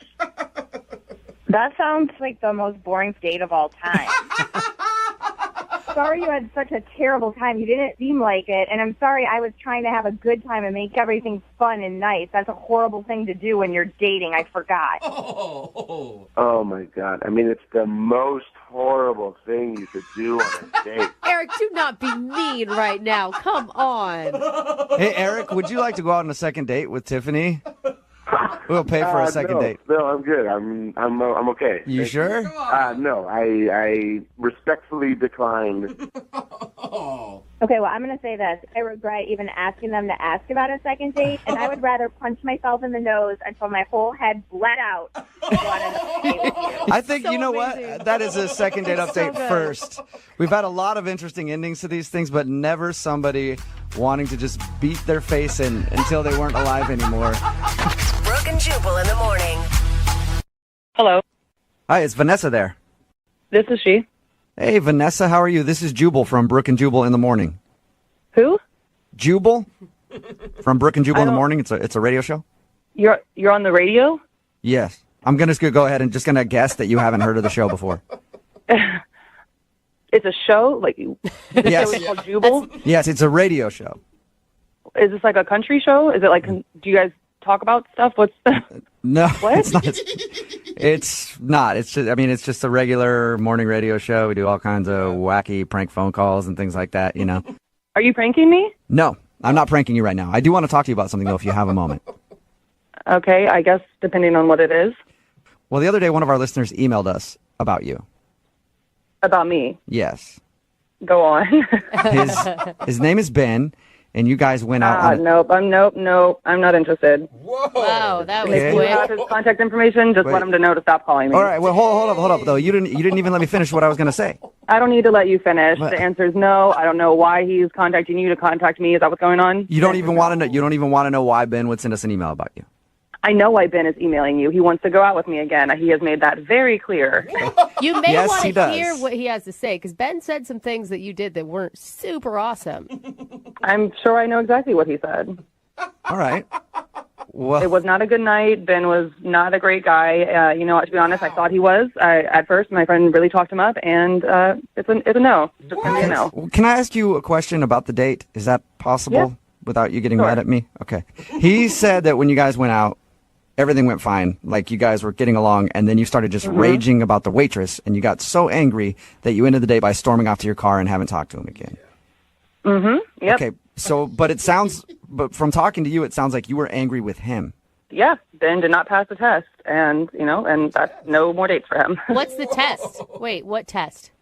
To be honest, I'm very attractive. I'm sure Ben made that clear to you. I am a very attractive person, and I'm not being haughty about it. I'm just being real. I'm generally attractive to most people. Okay. Right. It's Hey, very humble. confidence is a good thing. Yeah, very humble, too. Yeah, no, of course. But I'm aware of that, and, I'm not a shallow person. Obviously, I mean, Ben is attractive enough, but he's not I'm more attractive than Ben is, not to be mean. Okay. But a lot of times I have to deal with people who only want to date me because I'm attractive. So I set up a test process so that I can weed out the bad ones.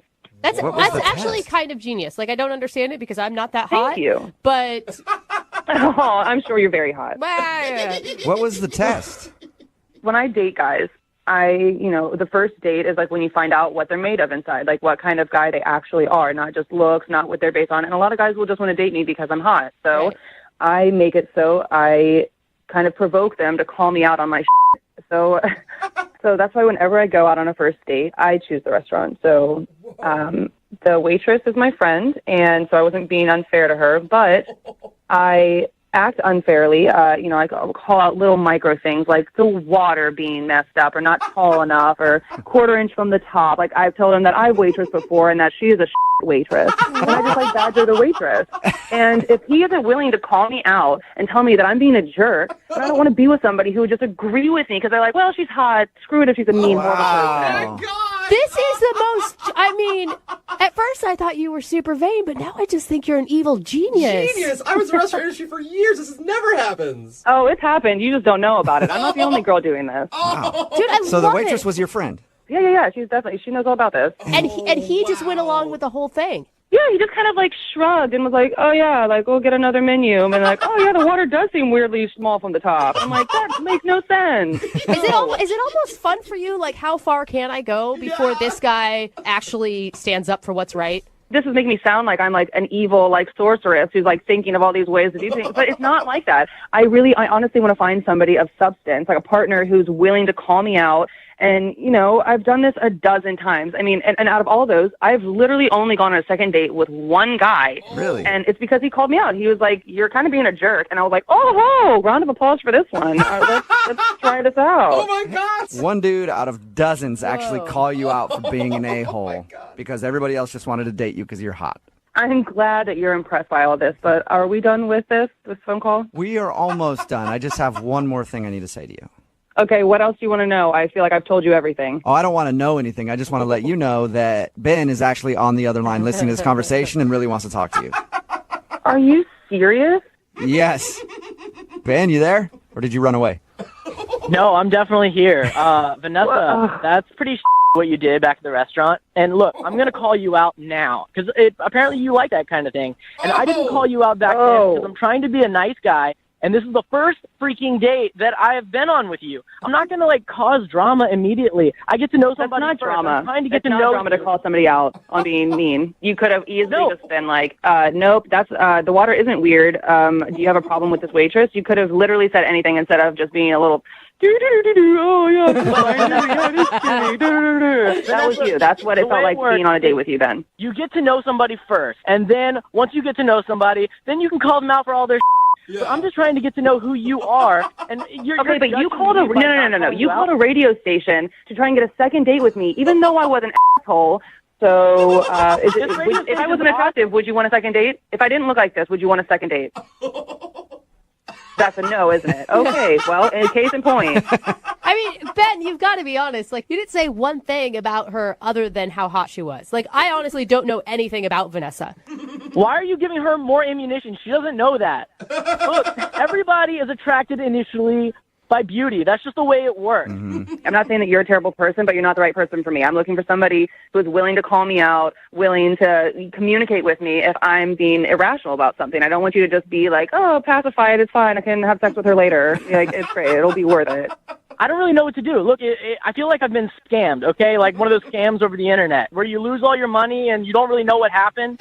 And I feel like you didn't give me a fair date, and I deserve a fair date. Everyone does. And so, like, that's all I'm asking. I'm only asking for just a fair date, somebody that's open and honest and not playing tricks. Hey, Vanessa, would you like to go out with Ben one more time? We will pay for a second date. You know, I want to give him a round of applause for that wonderful speech he just gave, but no. Oh, my God. Man. You are brutal. You made a point. Well, you know what? Look, okay, that kind of steals the deal for me because if you're going to be an asshole like that, I wouldn't want to date an asshole anyway. Oh, now he doesn't want to date an asshole. Ben, if you would have done that on our first date, maybe we'd be going on a second date now. You would have had to call a radio station to get in touch with me. This is bullshit, man. Ben, I'm sorry you did not get a second date. Look, I can't win. If I called her out and didn't like who she was, then she would like me. And if I didn't and wanted to get to know her more, then she won't like me. Yeah, I don't know. I guess on your next date, just as soon as you start going out, just call him out on everything. Hello? Hi, is this Jessica? Yes, it is. Hey, Jessica, how are you? My name is Jubal, and I host a morning radio show called Brooke and Jubal in the Morning. Okay. Why are you calling? Well, I'm calling you today because one of our listeners actually sent us an email about you, and he wanted us to get a hold of you. That's weird, but okay. His name is Joe. You might know him as Roger Steele. Oh, my God. Yeah, Joe emailed us because, he said that he really liked meeting you that night at the bachelorette party you were at. And he's wondering why you're... God. I know. And, I'd be freaking out if I were you right now. He's wondering why you're not calling him back. He says he's tried to get a hold of you a few times and has heard nothing. Oh, my God, he called you guys? Yeah, he sent us an email and asked if we could get a hold of you since you aren't answering his phone calls. That is so weird. Why would he call you? Well, it's a regular segment that we do on our show. It's called The Second Date. So Joe just wanted us to ask you the question. Why aren't you calling him back? Wait, what did he tell you? He just said that What did he say? He said he met you while he was working at a bachelorette party, and you guys talked for a while and hung out, and he was hoping he would see you again. That's all he said? Yeah, pretty much. And he added that he really, really liked you a lot. So is there a reason that you don't want to call him back? No, I mean, it was just a crazy night, and I got caught up in things, and that's that. Like, I'm good. I don't need to. I don't need to remember that. That's fine. You don't need to date a stripper, is what you're saying. Is what I'm hearing. No. It's not because of what he does. It's just, look, it was just a really crazy night, and things got out of control, and I got caught up in like the whole bachelor party spirit, and yay, my friend's getting married, and I just I did stuff that I just never ever do, and I'm good. I don't want to discuss it. Well, he told us that you guys didn't hook up or anything. Yeah. He said you guys kissed and kind of messed around and did some other things. Yeah. Was it fun? Was it not fun? Like, I don't do that on a normal day, and I am embarrassed, and I don't want to rehash it. Like you don't want to call him back because you kissed him the first night you met him? No, that's not it. But well, can you tell me what it is so I can at least just tell him? I just got caught up in stuff, and I'm very embarrassed, and what do you just rather not. Why are you embarrassed? There's nothing to be embarrassed of. I mean, I've made out with a couple strippers in my life. It's fine. It's fun, I did stuff that I don't normally do, and I don't want to say what it was. I was raised better than that, and look, I'm not telling, and I'm taking this to my grave. Like, what? I can't. I Jessica, are you seriously not calling me back for tossing my? What? Did I just hear that? What did you just say? Oh my god! What was that? That's Joe. Joe's actually on the other line listening and wanted to talk to you. Oh my god! Not going to the grave anymore. Why would you say that on the radio? What is the matter with you? Well, Oh my sorry god! for butting in, but I thought it was cool. I bet you did, bro. I think a lot of Wait, don't be embarrassed about it. It's okay. Like, Oh my god! You're on the radio announcing it to the world. Are you serious? Well, not the whole world. We don't have that many listeners, Jessica. I wouldn't worry about it. Well, now that it's out there, now that the salad's out of the bag, so to speak. Stop it! Is that why you're not calling? Is that why you're not calling him back? Because that happened. So embarrassing. I was raised better than that. I am mortified for you. well, no, it was more than that.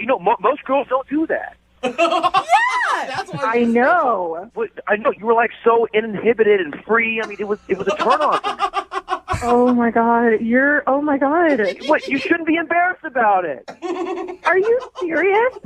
Not only did that happen, then you go and announce it on the radio. So even if I wasn't embarrassed, I would be now. Well, honestly, I thought we had something. It's one of the reasons why, you turned me on. Like, that's one of the reasons why I like you. Oh my god! It's the key to Joe's heart, apparently. It's romantic. Yeah. Oh my Look, God, Jessica, you're so so gross. Jessica, nobody knows your name. You're like, it's a very common name. Nobody knows who you are. I'm sure it is embarrassing to have that news put out there, though. It was her idea. Oh my God. Joe, do you not know privacy? Like, there's just some things that you don't share. Like, you shouldn't even be telling your friends those details, let alone us. You know what? This is what's wrong with America. People are so uptight in America with sexuality. In Europe, this would be no problem. Everybody. Oh my God, move to Europe then. We don't need you here. I think I want to move to Europe now if that's just happening left and right. Oh, I feel so bad for you, Jessica. Jessica. Oh, girl. Okay, so you did something that you regret. We don't have to recap what it was again. Is that the only reason you're not calling him back? I mean, did you think he was a cool guy? I was drunk. I obviously thought he was a cool guy, but now, I mean, sober, better judgment. Oh my God. You are quite the giver. You really are. Oh my God. Jessica, we had a strong connection. It's worth doing this again. Gosh. I was drunk. We're humans. We have urges, and we let our urges take control that night. And that's not necessarily a bad thing. We can try so many different things. That's just the beginning. Oh my God, you're not funny. I don't think he's I'm not trying to be funny here. I'm trying to explain to you that it's okay to use your body like that. Like, you're a sexy person. I'm a sexy person. We can make this work. All right, well, then let me ask you, Jessica, would you like to go out with Joe? We will pay for a second date. Please say yes. Yeah. Oh, hell no. There is no way in hell. Oh, no. Okay, all right. Okay, let's not a formal date. Let's just grab coffee. Let's start there. Coffee, anything, Jessica? No, I'm good. No? Yeah. All you can eat salad bar? Okay, that's enough. Jubal. She Set it up gets it. there. Hello. Hey, is this John? This is John. John, how are you, man? This is Jubal from Brooke and Jubal in the morning. I'm moving 92.5. You got a second? Okay. Am I on the radio? Yes, you are. I just wanted to talk to you about a friend that we both have. Okay, what friend? It's a girl named Sarah. And I know that you guys went out on a date. It was like a blind date, which I can understand has got to be kind of weird. How was that, by the way, when you met up with her and you'd never seen her before? So she gave you my number? Yeah. Honestly, dude, was she not hot? No, I was pleasantly surprised. She's very attractive. It sounds like something bugged you about the date. So what was it? I don't think it's a good idea to really talk about this on the radio, honestly. Is it that bad? It could be interpreted as pretty bad, yeah. She had a tongue ring, and for me, I know tongue ring means pretty easy. So I've had that phase of my life already, and I just don't need to be dating anybody who's... So you feel like because Sarah had a tongue ring that she's not the kind of girl you want to take home to mom, basically. Yeah, exactly. Like right now I want something more serious. Can I say something? Hey, Yes. John, Sarah's actually on the phone with us right now. She heard everything you just said. Oh, my gosh. Sarah's on the phone? Yeah. Okay. Well,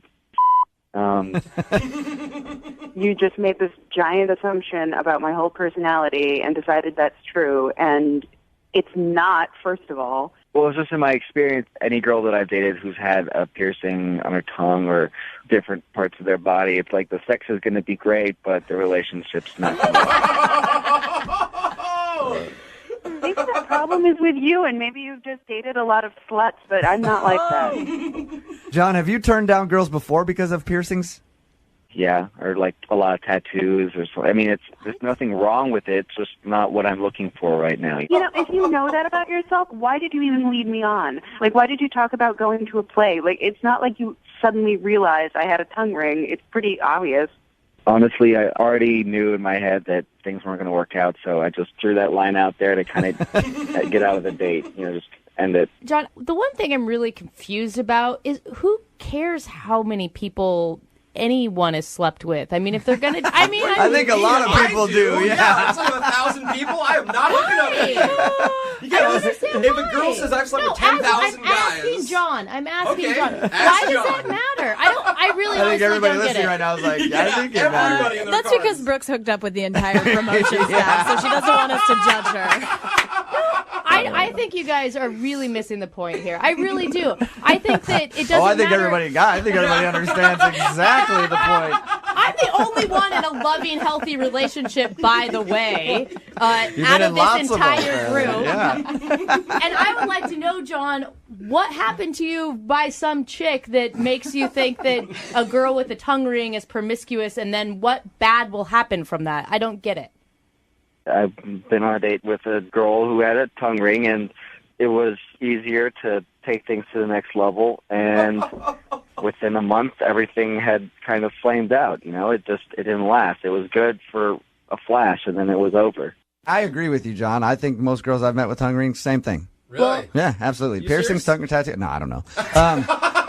You know, it's a blind date, so you got to take what you see and what you get. You know, I didn't have time to get to know her a lot, so I just had to base my understanding of her on what I saw and what I heard. He's totally disregarding everything that we talked about, and I think it makes you an ass.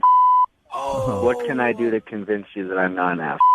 Hey, I'll tell you what you could do. John, I would love to pay for you guys to go on a second date. We will send you out again. The show will pay for it. Will you go on a second date with Sarah? You know what? Yeah, I will. If nothing else, just to prove that I'm not an ass.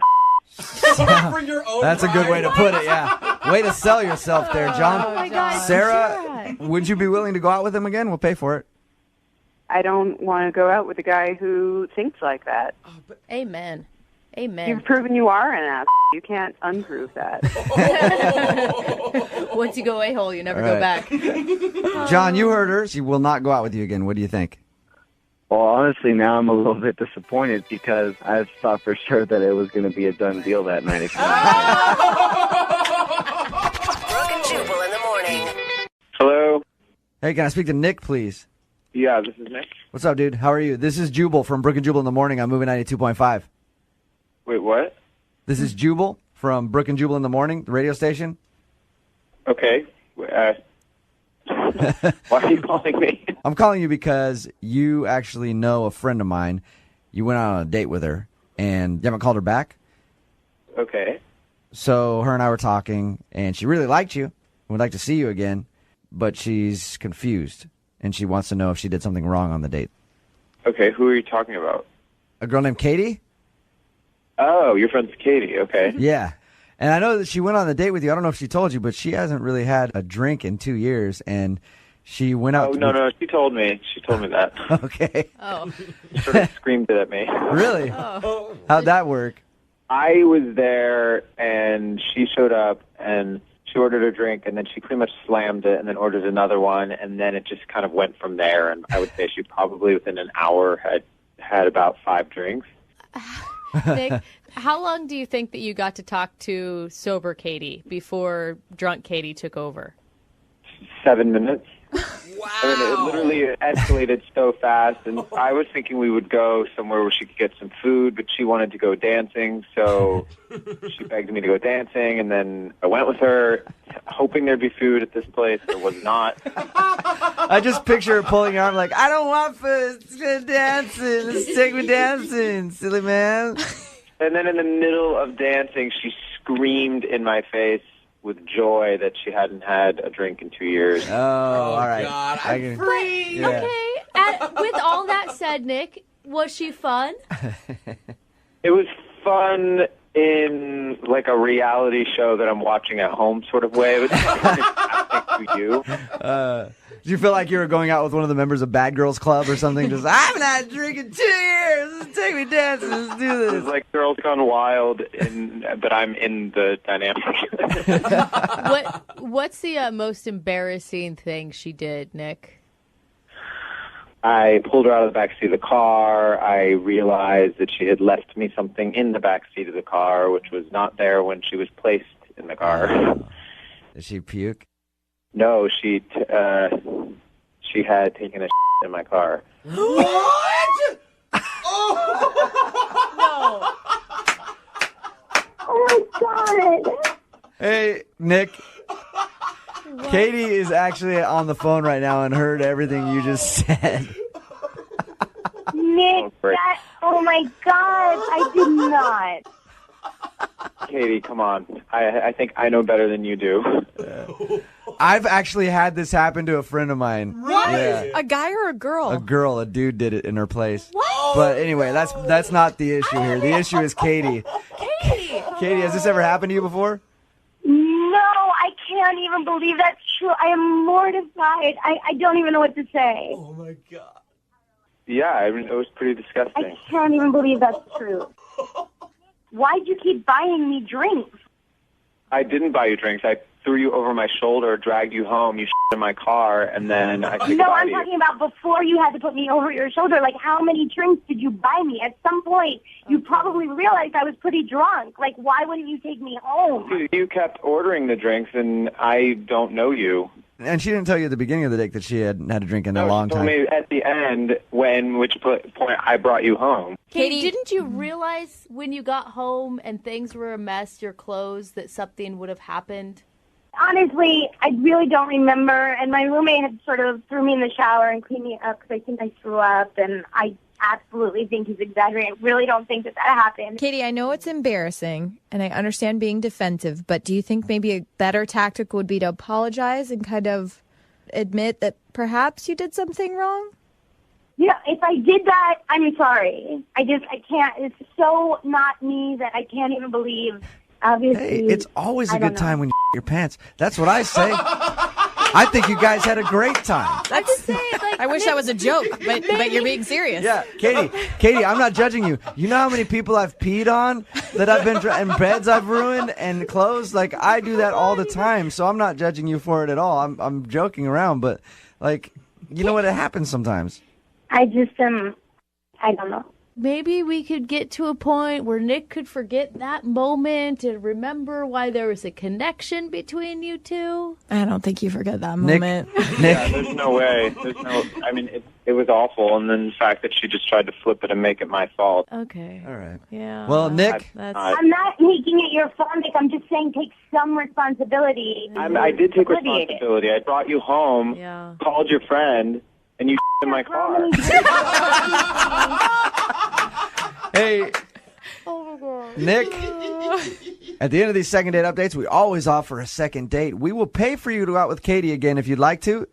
Would you be willing? You guys, it would be great is if you could pay to have my car interior cleaned. No detailing, no auto detailing. No. Sorry. All right, so here now. None of his friends are ever going to sit in the back seat again. Yeah. Katie, at least you got a good story to tell. I will never tell this story as long as I live. Come on. Thanksgiving dinner, the fam's around. It'd be hilarious. To your grandkids? Yeah. No. I remember when I in a guy's car. Brooke and Jubal in the morning. Hello. Hi, can I speak to Gianna? This is she. How are you? This is Jubal from Brooke and Jubal in the morning. I'm moving 92.5. Hi. Hi. How you doing? Good. You recently went out on a date with a friend of mine. His name is Chris. Okay. You remember going out to dinner with Chris?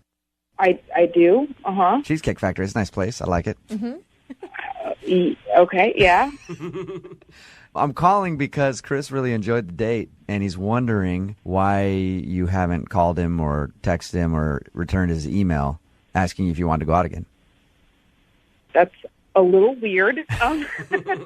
I don't know. He's a really nice guy. Yeah. Really, really, really, really nice. Okay. All right. Usually that's not a glowing review of a dude. I guess I figured that when he asked me out, he would have a plan of some sort. Okay. Yeah. Was it just the restaurant choice? Because he did tell us that, he let you choose the restaurant. I mean, that can't be that big of a deal. Oh, well, it wasn't just the restaurant. He didn't make a decision the entire date. What? Well, should I pick you up or will you meet me? And I ordered first, and then Chris was like, oh, I'll have what she's having. Oh, really? He didn't even make a decision on his food? Wow. And it goes like this all night. Yeah. And I decide that I want dessert. Okay. And so I say, what dessert would you like? I give him the opportunity to order something. He goes, well, whatever you would like. Oh, my God. So annoying. I'm halfway surprised that he didn't ask me if he could go to the bathroom. Hey, Chris? Oh, man. Yeah, I'm here. Gianna, I should probably tell you that Chris is on the phone. He's been listening the whole time. He heard everything you just said. Are you kidding me? Say hi, Chris. Hey, Gianna. Oh, hi, Chris. I was just trying to think about your needs. I was just trying to be considerate because most guys don't do that. Okay, but you asked me out, dude. Like, you gotta man up. Like, have a plan when you ask a girl out on a date. If I wanted to date another girl, I'd date another girl. I went out with you because I thought you were a nice guy, but there's such a thing as just being, like, too nice. It's been a little bit of a while since I've been with a woman, so I'm just not good at these things. I'm not used to it. I'm not used to it. That's what I should say. I'm not used to it. You're okay. Yeah, that was a weird way of saying it, Chris. I'm just going to tell you that right now.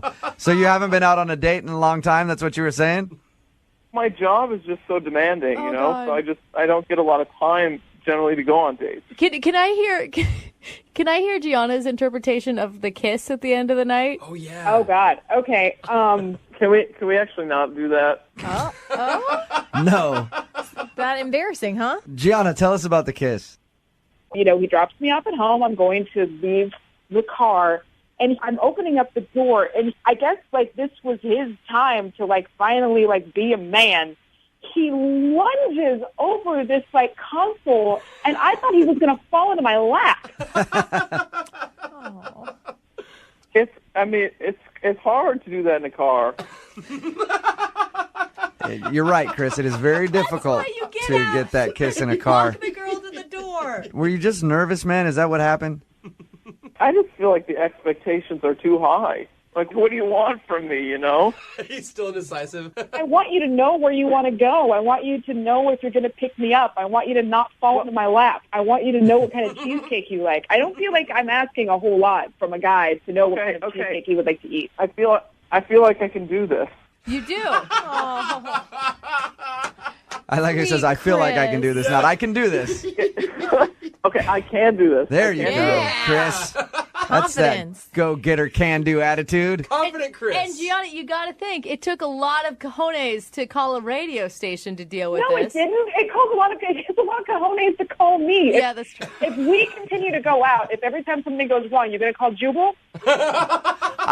Personally, I would love that, Gianna. Yeah, he has a hotline. He does charge. Yeah. He gives horrible relationship advice normally.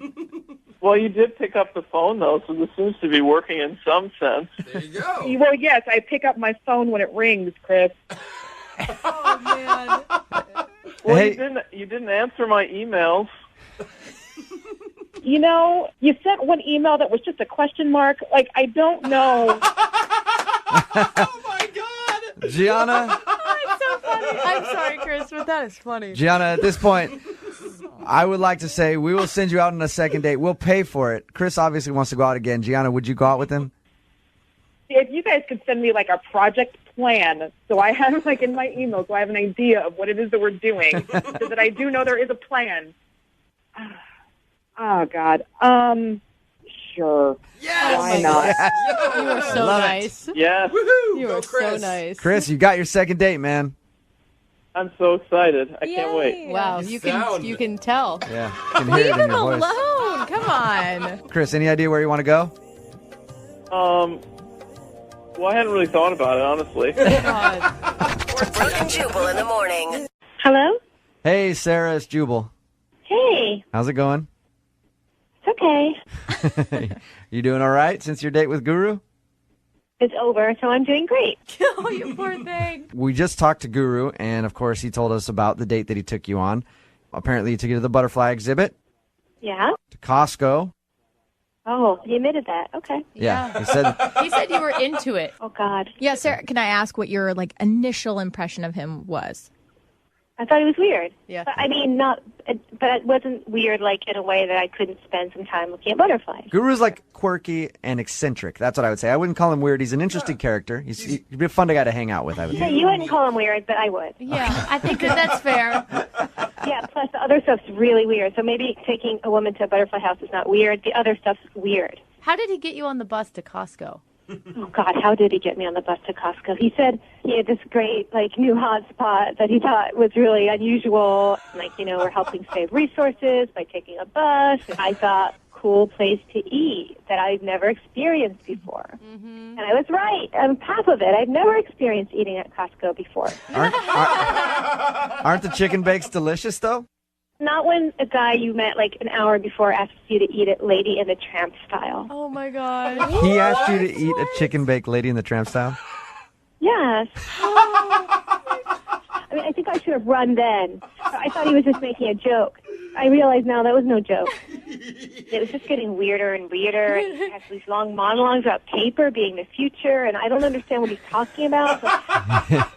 I'm not getting angry, but I'm confused, and I'm strangely interested because I've never been around someone who talks the way he does. Right. But at the same time, I'm repulsed. Right. So you get in the pedicab. Yeah. Did you jump out of the pedicab at a certain point? Listen, you guys, you don't know. This whole thing, it just kept escalating and getting weirder. And he stands up in the pedicab and he starts screaming, "I'm the king of the world," with his arms outstretched. And something just switched in me, and I just jumped out because the only thing I could think was I would rather be hurt and break my leg than spend one more second with this person. Oh my God! It was just, I just couldn't do it anymore. Sarah, are you okay? Are you okay? Sarah, that's You know Guru. what this is? You recognize this voice? What? Are Oh you my okay? God! No, you guys played it. Oh no! Oh shoot! Sarah, can you just hear him out for a second, though? Because he really liked you, and I think he probably feels bad about the whole pedicab thing. Guru, want to make sure you're okay and healthy. I think that you have all this fire, which is the most beautiful thing about you. I feel like I've looked directly into the sun now, and I've come back from that. I am not attracted to you. That's just you're starting my thoughts. You start Guru sentences. That's chemistry. You can't buy that. But we have it together. I can't believe you would have the audacity to think I'd go out again with you after the places you took me, the way you behaved. I mean, it shows me what you think I'm worth if you take me to Costco to eat. Did you ever think of that? It makes me feel really that you would think it's honorable to take a woman to Costco. There's a reason that you and I have been on multiple second date updates. There's a reason we're not with someone, and it's because honorable to take a woman to Costco? There's a reason that you and I have been on multiple second date updates. There's a reason we're not with someone, and it's because we're special people. And we're a little bit off the grid, maybe. And so I thought you would appreciate those things that are unique. And that are unique. Maybe you don't. And I can't change that. Guru can't change your nature more than Guru can change nature. It's a very poignant statement, Guru. You keep talking in the third person. Why do you do that? It's horrible. It's obnoxious and it's crazy. Why? Sarah, you can call names and you can lash out. But Guru will still be here with open arms. There's no netting on this butterfly. There's no netting. There's no netting. Sarah, why do you insist on having this netting around you? You're a beautiful butterfly. You should be free. But I have to go. You guys have to you have to release me from this, please. Release me. Give this girl a break. Yeah. Give her a break. Sarah, don't you think you should have the decency at least to go out with him again? Like, listen to how much he liked you. Decency? Really? You're putting it on me that I'm not decent if I don't go out with a man I don't want to go out with. I mean, really? You think it's okay to pressure women like that? It's not the dark age. I'm sure he wants all of us to be decent. No, I don't know that that's true, Guru. I want everybody to be decent. I think that's opposite, Guru. Guru wants everyone to look at the mountains more and the ground less and to walk around and take in what's around them. No, Guru wants everybody to do what he wants. That's what Guru wants. Guru wants the woman to shut up and go along with whatever he wants, even if it's a second date she's not interested in. So stop acting so lovable, because underneath it you're just a controlling piece of like a lot of other guys. And you just pretend you're different, but you take women to Costco, you ask them to sit spider style on a bus. That's revolting. That's really disgusting. So you, Guru, if that's even your real stupid hippie name. Oh, wow. Do you feel at all guilty for setting Guru up and Sarah together? This is like, it's like oil and vinegar, dude. Did you hear that passion at the end? I mean, eventually the wheels come off a little bit, but the passion is admirable. Yeah. He's undeterrable. It's passion. Passion. And Guru can recognize someone who's passionate. The wheels come off and the freaking engine falls out. Guru, did you learn anything from today's second date update? It's perfect, right? Because what do they say? If you get burned, try again, or don't be scared of burns. Something, but there's all fire. I think what they say is burns build character. No. So keep burning yourself until you get it right. I think they say don't play with matches, Guru, is what they say. Yeah, I guess they did, and I guess I lit one around a flame, and it kind of blew back in my face. But Guru keeps going out there. I'll be the water to anyone's fire any day of the week. And I've got, Guru has a little spark in him, and I think the ladies would tell you that right away. And I'll tell you that, and a lot of people, and my mom would tell you that. There's a lot of spark in Guru. I think the one thing that you need to learn is not to take women to Costco and get chicken bakes on a first date. I don't think there's a lot of women that are going to like that at all. That's like third date material. Guru, you know what I say to that? What's that? Okay. All right. Okay. All right. Love you guys. Love you. Bye, Guru. Hello? Hi, can I speak to Tara, please? This is her.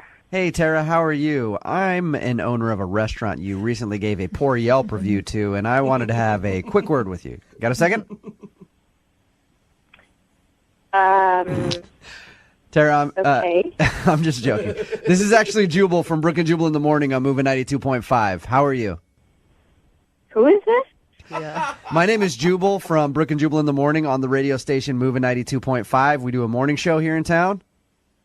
Why are you guys calling me? I'm sorry. I'm just a little confused. That's all right. I'm calling you because you recently went out on a date with one of our listeners. His name is Gary. And Gary emailed us about you because he liked you a lot. Oh, I know Gary. You know Gary. You guys, it's a start. You met at that Yelp party because you're both like elite Yelpers. Yep. Okay. Yelp. It sounds like you don't like Gary very much. Well, I don't know if I should be saying this on the radio. Tara, I want to say I appreciate your time, and if you're like scared to say something about Gary on the radio or whatever, remember he actually asked us to call you because he wanted to know if he did something wrong. Just think of it as a Yelp review. Yeah. Honestly, a girl expects a guy to be a little chivalrous, like on a first date at least. And you mean just like opening doors and all that kind of good stuff? Well, yeah, I don't know. I consider myself a lady, classy. I like to be treated like one. But the bill came at the restaurant, and he said, "How do you want to split this?" Oh, on a first date that he asked you out on. On a first date that he asked me out to. Yeah. And I was really taken aback. So I just kind of reached into my wallet. I gave him a 20. I was like, okay, I guess this should cover it.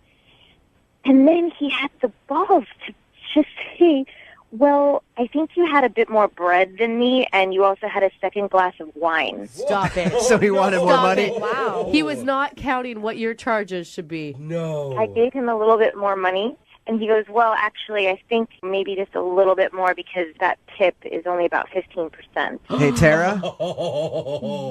Tara? Yeah. Gary is actually on the other line. Gary? Oh, Look, I always give 20%. I don't know why you wouldn't want to give 20%. So it's later. Even if I leave a bad review, I still leave 20%. Okay, That's all I'm saying is we weren't leaving that tip. I shouldn't have had to pay for anything. I mean, if we had But decided, I paid for the valet. I mean, I picked you up and stuff. I wasn't doing too chivalrous stuff. Maybe we should have gone to a Jack in the Box, Gary. I mean, seriously. And this was like our very first date, and I didn't choose this restaurant. We both said we wanted to review it together. I don't think it's weird to be split the check on our very first date. I mean, this is not how someone wants to be treated when they want to take you out. It's like I don't want to have to dig into my purse to help pay for the sales tax. I don't know. It made me feel like honestly. Tara, would you not have had a problem with it if you had chosen the restaurant? Maybe that would have been different. Yeah. Maybe it would have been different. Yeah, okay. No, Tara, come on. You're giving the guy a bad time because he just wanted to split bills with you. He counted how many glasses of wine. Maybe I'm just old-fashioned that way. I honestly am. Somebody asks you out. They choose a restaurant. He's taking me out. He should pay for the bill. If that would have been that kind of date, I would have paid for it. But this was a mutually agreed upon, like, we're going to go review this restaurant together. I don't know. Sounds like a business deal, not Yeah. a date. Yeah. You know what it's like to be on a date with you? I mean, you literally were, like, nobody does that. Guys don't do that. They don't. We were going to go review the restaurant, but to me, like, I thought it was like that was an excuse to, like, have you take me out, you know? Like, because I liked you. Like, I thought it would be fun to go. It was, you know, it was a date. Now, Gary, would you have been okay if she would have just given you the 20? In hindsight, maybe that was where you should have drawn the line. No, I mean, 20 didn't even begin to, like, cover it. I don't know what that was. I don't know why I should be expected to pay for everything, That's especially because exactly it's a what lot you of should be doing. expensive It's things. the first date. After this, like, the second date, third date, maybe we can split it. Like, that's just what happens on dates. You know, whoever takes them out pays for it. But you were ordering a $14 glass of wine. I mean, just think about that. Oh, It's like, yeah. really expensive. Why would you do that on a first date? What's the difference between a $12 glass and a $14 glass? It's a $2 difference. Are you counting pennies? Like, are you super poor? Like, what's going on here? Tara, Really? practice a little self-control, all right? When you're out on a date. And don't order the most... We're going out to a French restaurant. Yeah, come on. Get All right. the house Merlot. You're fine. Well, how about this? How about this? We take money out of the equation and send you guys out on a second date, and we will pay for it. Yelp anywhere of your dreams. Yep. I don't know if we can afford Tara's taste. Tara, will you go out with Gary again? We will pay for a second date. Oh, man. I mean, maybe I should go out with you guys. No, because I'll make you split the bill for sure. Will you go out with him again? You know what? I would love to see Gary take himself out. You know? I think that he should see what he's like on a date with himself. Wow. Gary, I'm sorry, man. Yeah, I guess our Yelp ors don't vibe or whatever. Gary, I'm also going to need your address because I need to present you with half of the bill for this phone call. That's cool. Brooke and Jubal in the morning. Hello. Hi, it's Vanessa there. This is she. Hey, Vanessa, how are you? This is Jubal from Brooke and Jubal in the morning. Who? Jubal from Brooke and Jubal in the morning. It's a radio show. You're on the radio? Yes. I'm going to go ahead and just going to guess that you haven't heard of the show before. It's a show? Like, this Yes. show is called Jubal? Yes, it's a radio show. Is this like a country show? Is it like, do you guys talk about stuff? What's... No, What? it's not. It's not. It's just. I mean, it's just a regular morning radio show. We do all kinds of wacky prank phone calls and things like that. You know. Are you pranking me? No, I'm not pranking you right now. I do want to talk to you about something though, if you have a moment. Okay, I guess depending on what it is. Well, the other day, one of our listeners emailed us about you. About me. Yes. Go on. His name is Ben, and you guys went out on. Nope. I'm not interested. Wow, that was Okay. If you quick. have his contact information, just Wait. let him to know to stop calling me. All right. Well, hold up though. You didn't even let me finish what I was going to say. I don't need to let you finish. What? The answer is no. I don't know why he's contacting you to contact me. Is that what's going on? You don't even want to know. You don't even want to know why Ben would send us an email about you. I know why Ben is emailing you. He wants to go out with me again. He has made that very clear. You may Yes, want he to does. hear what he has to say, because Ben said some things that you did that weren't super awesome. I'm sure I know exactly what he said. All right. Well, It was not a good night. Ben was not a great guy. You know what? To be honest, I thought he was. At first, my friend really talked him up, and it's a no. It's just going to be a no. Can I ask you a question about the date? Is that possible Yeah. without you getting Sure. mad at me? Okay. He said that when you guys went out, everything went fine. Like you guys were getting along, and then you started just raging about the waitress, and you got so angry that you ended the date by storming off to your car and haven't talked to him again. Mm-hmm. Yep. Okay. So, but from talking to you, it sounds like you were angry with him. Yeah. Ben did not pass the test, and that's no more dates for him. What's the test? Wait, what test? To be honest, I am very attractive. I'm sure Ben made that clear to you. I am a very attractive person, and I'm not being haughty about it. I'm just being real. I'm generally attractive to most people. Okay. All right. Hey, Very humble. confidence is a good thing. Yeah, very humble, too. Yeah. No, of course. I'm aware of that, and I'm not a shallow person. Obviously, I mean Ben is attractive enough, but he's not. I'm more attractive than Ben is, not to be mean. Okay. But a lot of times I have to deal with people who only want to date me because I'm attractive. So I set up a test process so that I can weed out the bad ones. That's What was the actually test? kind of genius. Like, I don't understand it because I'm not that hot. Thank you. But Oh, I'm sure you're very hot. What was the test? When I date guys, The first date is like when you find out what they're made of inside, like what kind of guy they actually are, not just looks, not what they're based on. And a lot of guys will just want to date me because I'm hot. So I make it so I kind of provoke them to call me out on my shit. So that's why whenever I go out on a first date, I choose the restaurant. So the waitress is my friend, and so I wasn't being unfair to her, but I act unfairly. I call out little micro things like the water being messed up or not tall enough or quarter inch from the top. Like I've told them that I've waitressed before and that she is a waitress. And I just like badger the waitress. And if he isn't willing to call me out and tell me that I'm being a jerk, then I don't want to be with somebody who would just agree with me because they're like, well, she's hot. Screw it if she's a mean, horrible person. This is the most, at first I thought you were super vain, but now I just think you're an evil genius. Genius! I was in the restaurant industry for years. This never happens. Oh, it's happened. You just don't know about it. I'm not the only girl doing this. Wow. Dude, I So the love waitress it. was your friend? Yeah. She knows all about this. And he just went along with the whole thing. Yeah, he just kind of like shrugged and was like, oh yeah, like we'll get another menu. And like, oh yeah, the water does seem weirdly small from the top. I'm like, that makes no sense. Is it almost fun for you? Like, how far can I go before this guy actually stands up for what's right? This is making me sound like I'm like an evil like sorceress who's like thinking of all these ways to do things, but it's not like that. I honestly want to find somebody of substance, like a partner who's willing to call me out. And, I've done this a dozen times. I mean, and out of all those, I've literally only gone on a second date with one guy. Really? And it's because he called me out. He was like, you're kind of being a jerk. And I was like, oh, round of applause for this one. Let's try this out. Oh, my God. One dude out of dozens actually call you out for being an a-hole because everybody else just wanted to date you because you're hot. I'm glad that you're impressed by all this, but are we done with this phone call? We are almost done. I just have one more thing I need to say to you. Okay, what else do you want to know? I feel like I've told you everything. Oh, I don't want to know anything. I just want to let you know that Ben is actually on the other line listening to this conversation and really wants to talk to you. Are you serious? Yes. Ben, you there? Or did you run away? No, I'm definitely here.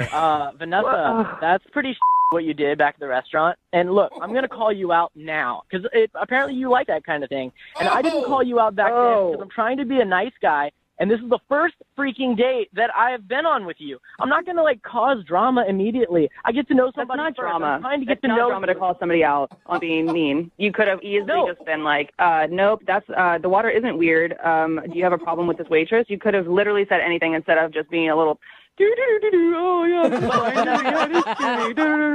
that was you. That's what it felt like being on a date with you, Ben. You get to know somebody first. And then once you get to know somebody, then you can call them out for all their Yeah. So I'm just trying to get to know who you are. And you're but you called no. You called a radio station to try and get a second date with me, even though I was an asshole.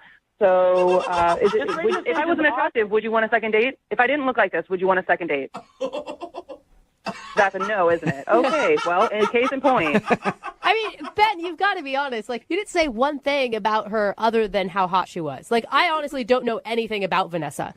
Why are you giving her more ammunition? She doesn't know that. Look, everybody is attracted initially by beauty. That's just the way it works. Mm-hmm. I'm not saying that you're a terrible person, but you're not the right person for me. I'm looking for somebody who is willing to call me out, willing to communicate with me if I'm being irrational about something. I don't want you to just be like, oh, pacify it, it's fine, I can have sex with her later. It's great, it'll be worth it. I don't really know what to do. Look, I feel like I've been scammed, okay? Like one of those scams over the internet where you lose all your money and you don't really know what happened. And I feel like you didn't give me a fair date, and I deserve a fair date. Everyone does. And so, that's all I'm asking. I'm only asking for just a fair date, somebody that's open and honest and not playing tricks. Hey, Vanessa, would you like to go out with Ben one more time? We will pay for a second date.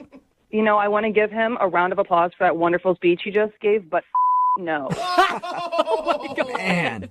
You are brutal. You made a point. Well, you know what? Look, okay, that kind of steals the deal for me because if you're going to be an asshole like that, I wouldn't want to date an asshole anyway. Oh, now he doesn't want to date an asshole. Ben, if you would have done that on our first date, maybe we'd be going on a second date now. You would have had to call a radio station to get in touch with me. This is bullshit, man. Ben, I'm sorry you did not get a second date. Look, I can't win. If I called her out and didn't like who she was, then she would like me. And if I didn't and wanted to get to know her more, then she won't like me. Yeah, I don't know. I guess on your next date, just as soon as you start going out, just call him out on everything. Just be rude. Is that what you're wearing? Yeah. I'm definitely going to do that next time. Brooke and Jubal in the morning. Hello? Hi, can I speak to Aaron, please? This is Aaron. Who's this? Hey, Aaron, this is Jubal from Brooke and Jubal in the Morning. What? Jubal from Brooke and Jubal in the Morning, radio show? Sorry, I'm not familiar. No, you're not? I don't think so. Good, we're off to a great start. So we do a segment on our show that's called the Second Date Update. And we recently got an email from one of our listeners about you. Oh, okay. Who? His name is Steven. Oh, he emailed you guys? Yep, he emailed us, told us a little bit about your date, and said that he really liked you, but now you're not getting back to him. So he thought maybe we could find out what went wrong. Okay. I mean, Steven, he's a nice guy. Like, I thought he was cool. You did? You sound so positive about Steven. He's really sweet. Probably the nicest guy I've ever been out with on a date. The only thing is he's a little bit down on himself. Down on himself? Yeah, I think he's a little bit too down on himself. Well, we talked to him, and he doesn't sound like the most confident guy in the world, or even near the most confident guy in the world. And he told us about your date. He said that he had planned some kind of fun date for you guys, and you turned him down instantly and were like, no, I want to go to a bar. Oh, yeah. I mean, I felt bad about that. Normally, I'd be down for that kind of thing immediately, but I didn't explain. I was kind of hungover from the day before, so I needed to just get back to normal. So that's why I thought, let's go to a bar. Wait, so you weren't freaked out by the bottle of bleach he had, or you didn't think he was an idiot for even thinking about it? I mean, I didn't think about the bleach much because I was, like I said, hungover. But I just thought, let's keep it simple because I don't feel well. Let's just get to know each other. Okay. That sounds And- so nice. Yeah, it does. He said that's the part that really threw him off because he didn't know what to do with that. He said he felt kind of awkward and felt bad that he had tried to plan something that you didn't like. Oh, yeah, he made that very clear. Oh, no. I mean, he apologized the entire night, and I kept telling him, no, it's fine. And I even told him that I kind of felt bad for turning it down so abruptly, but he just couldn't let it go the whole date. Okay, and did that just kind of get annoying to you? Well, I felt like I kind of had to pick him up, like, no, it's okay. Let's just move on. Yeah, and like one of the most attractive things about a person can be confidence. Yeah, it was just, I couldn't even get to know him because he was beating himself up. It's like, I'm a terrible person. I actually visually picture him punching Yeah. himself in the face when you say that. I mean, yeah, I think he kind of was inside, and it made me feel kind of bad because I felt like I was doing that to him. Now you guys are just both on this date feeling horrible for him, I guess. You're both feeling bad for him. Yeah, I mean, no matter what I said or did, I just couldn't really get him out of it. I mean, he's got, like, zero confidence. Like, he went to the bathroom, and he was gone so long. Like, I clocked it at 20 minutes before I checked on him. That's not confidence. That's like I don't know, lactose intolerance or something. That's, Oh, no. there's another I issue went- there.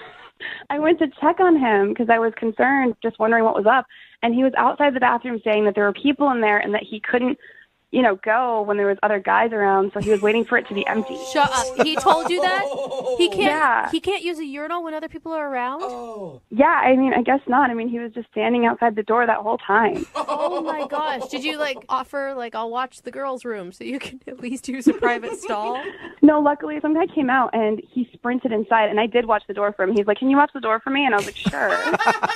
Can you watch my door? I gotta pee real bad. I could see how that might be a little bit of a turn off. Not a little bit. That is a big turn off. Yeah. Yeah, I mean, I didn't really even know how to feel. I just kind of stood outside the bathroom and watched for him, and then we finished our date, and yeah, I didn't really know how to feel about him. All right, well, he knows how to feel about you because he liked you a lot. I mean, that's really sweet. I mean, I liked the idea of him. It's hard to say, though, Okay. Well, I need to let you know, Aaron, Steven is actually on the other line listening to this conversation and wants to talk to you. What? Yeah, Steven, are you there? Yeah, I'm here. Hi, Aaron. Sorry about this. Oh, no. You don't need to apologize, Steven. Yeah, you don't need to apologize, Steven. You don't have to worry about it. No, I do. I really should apologize to you. I shouldn't have called the radio station. Maybe I don't know. Maybe that was a good idea. Steven. You were wondering what was going on. I get it. Well, I do want to apologize. I'm sorry about it. Steven, what are you doing? Just stop apologizing. Steven, I felt bad that I turned down your idea, for incorporating objects into our date or whatever. Like, I would normally be down for that. Like, I just want to be clear. I felt bad. So you don't have to feel bad. No, I'm sorry about it. I shouldn't have probably done that right away. No, you don't have to apologize. You don't have to. It's okay. Well, I don't know. I just feel bad that I'm making you feel bad about, me feeling bad. So it's I'm sorry about that. The lack of confidence is kind of endearing to me now, Aaron. I don't know. I mean, you just have to stop apologizing. You're okay. We'll move on from here. Steven, Erin is telling you not to worry about it. Do you hear her saying that?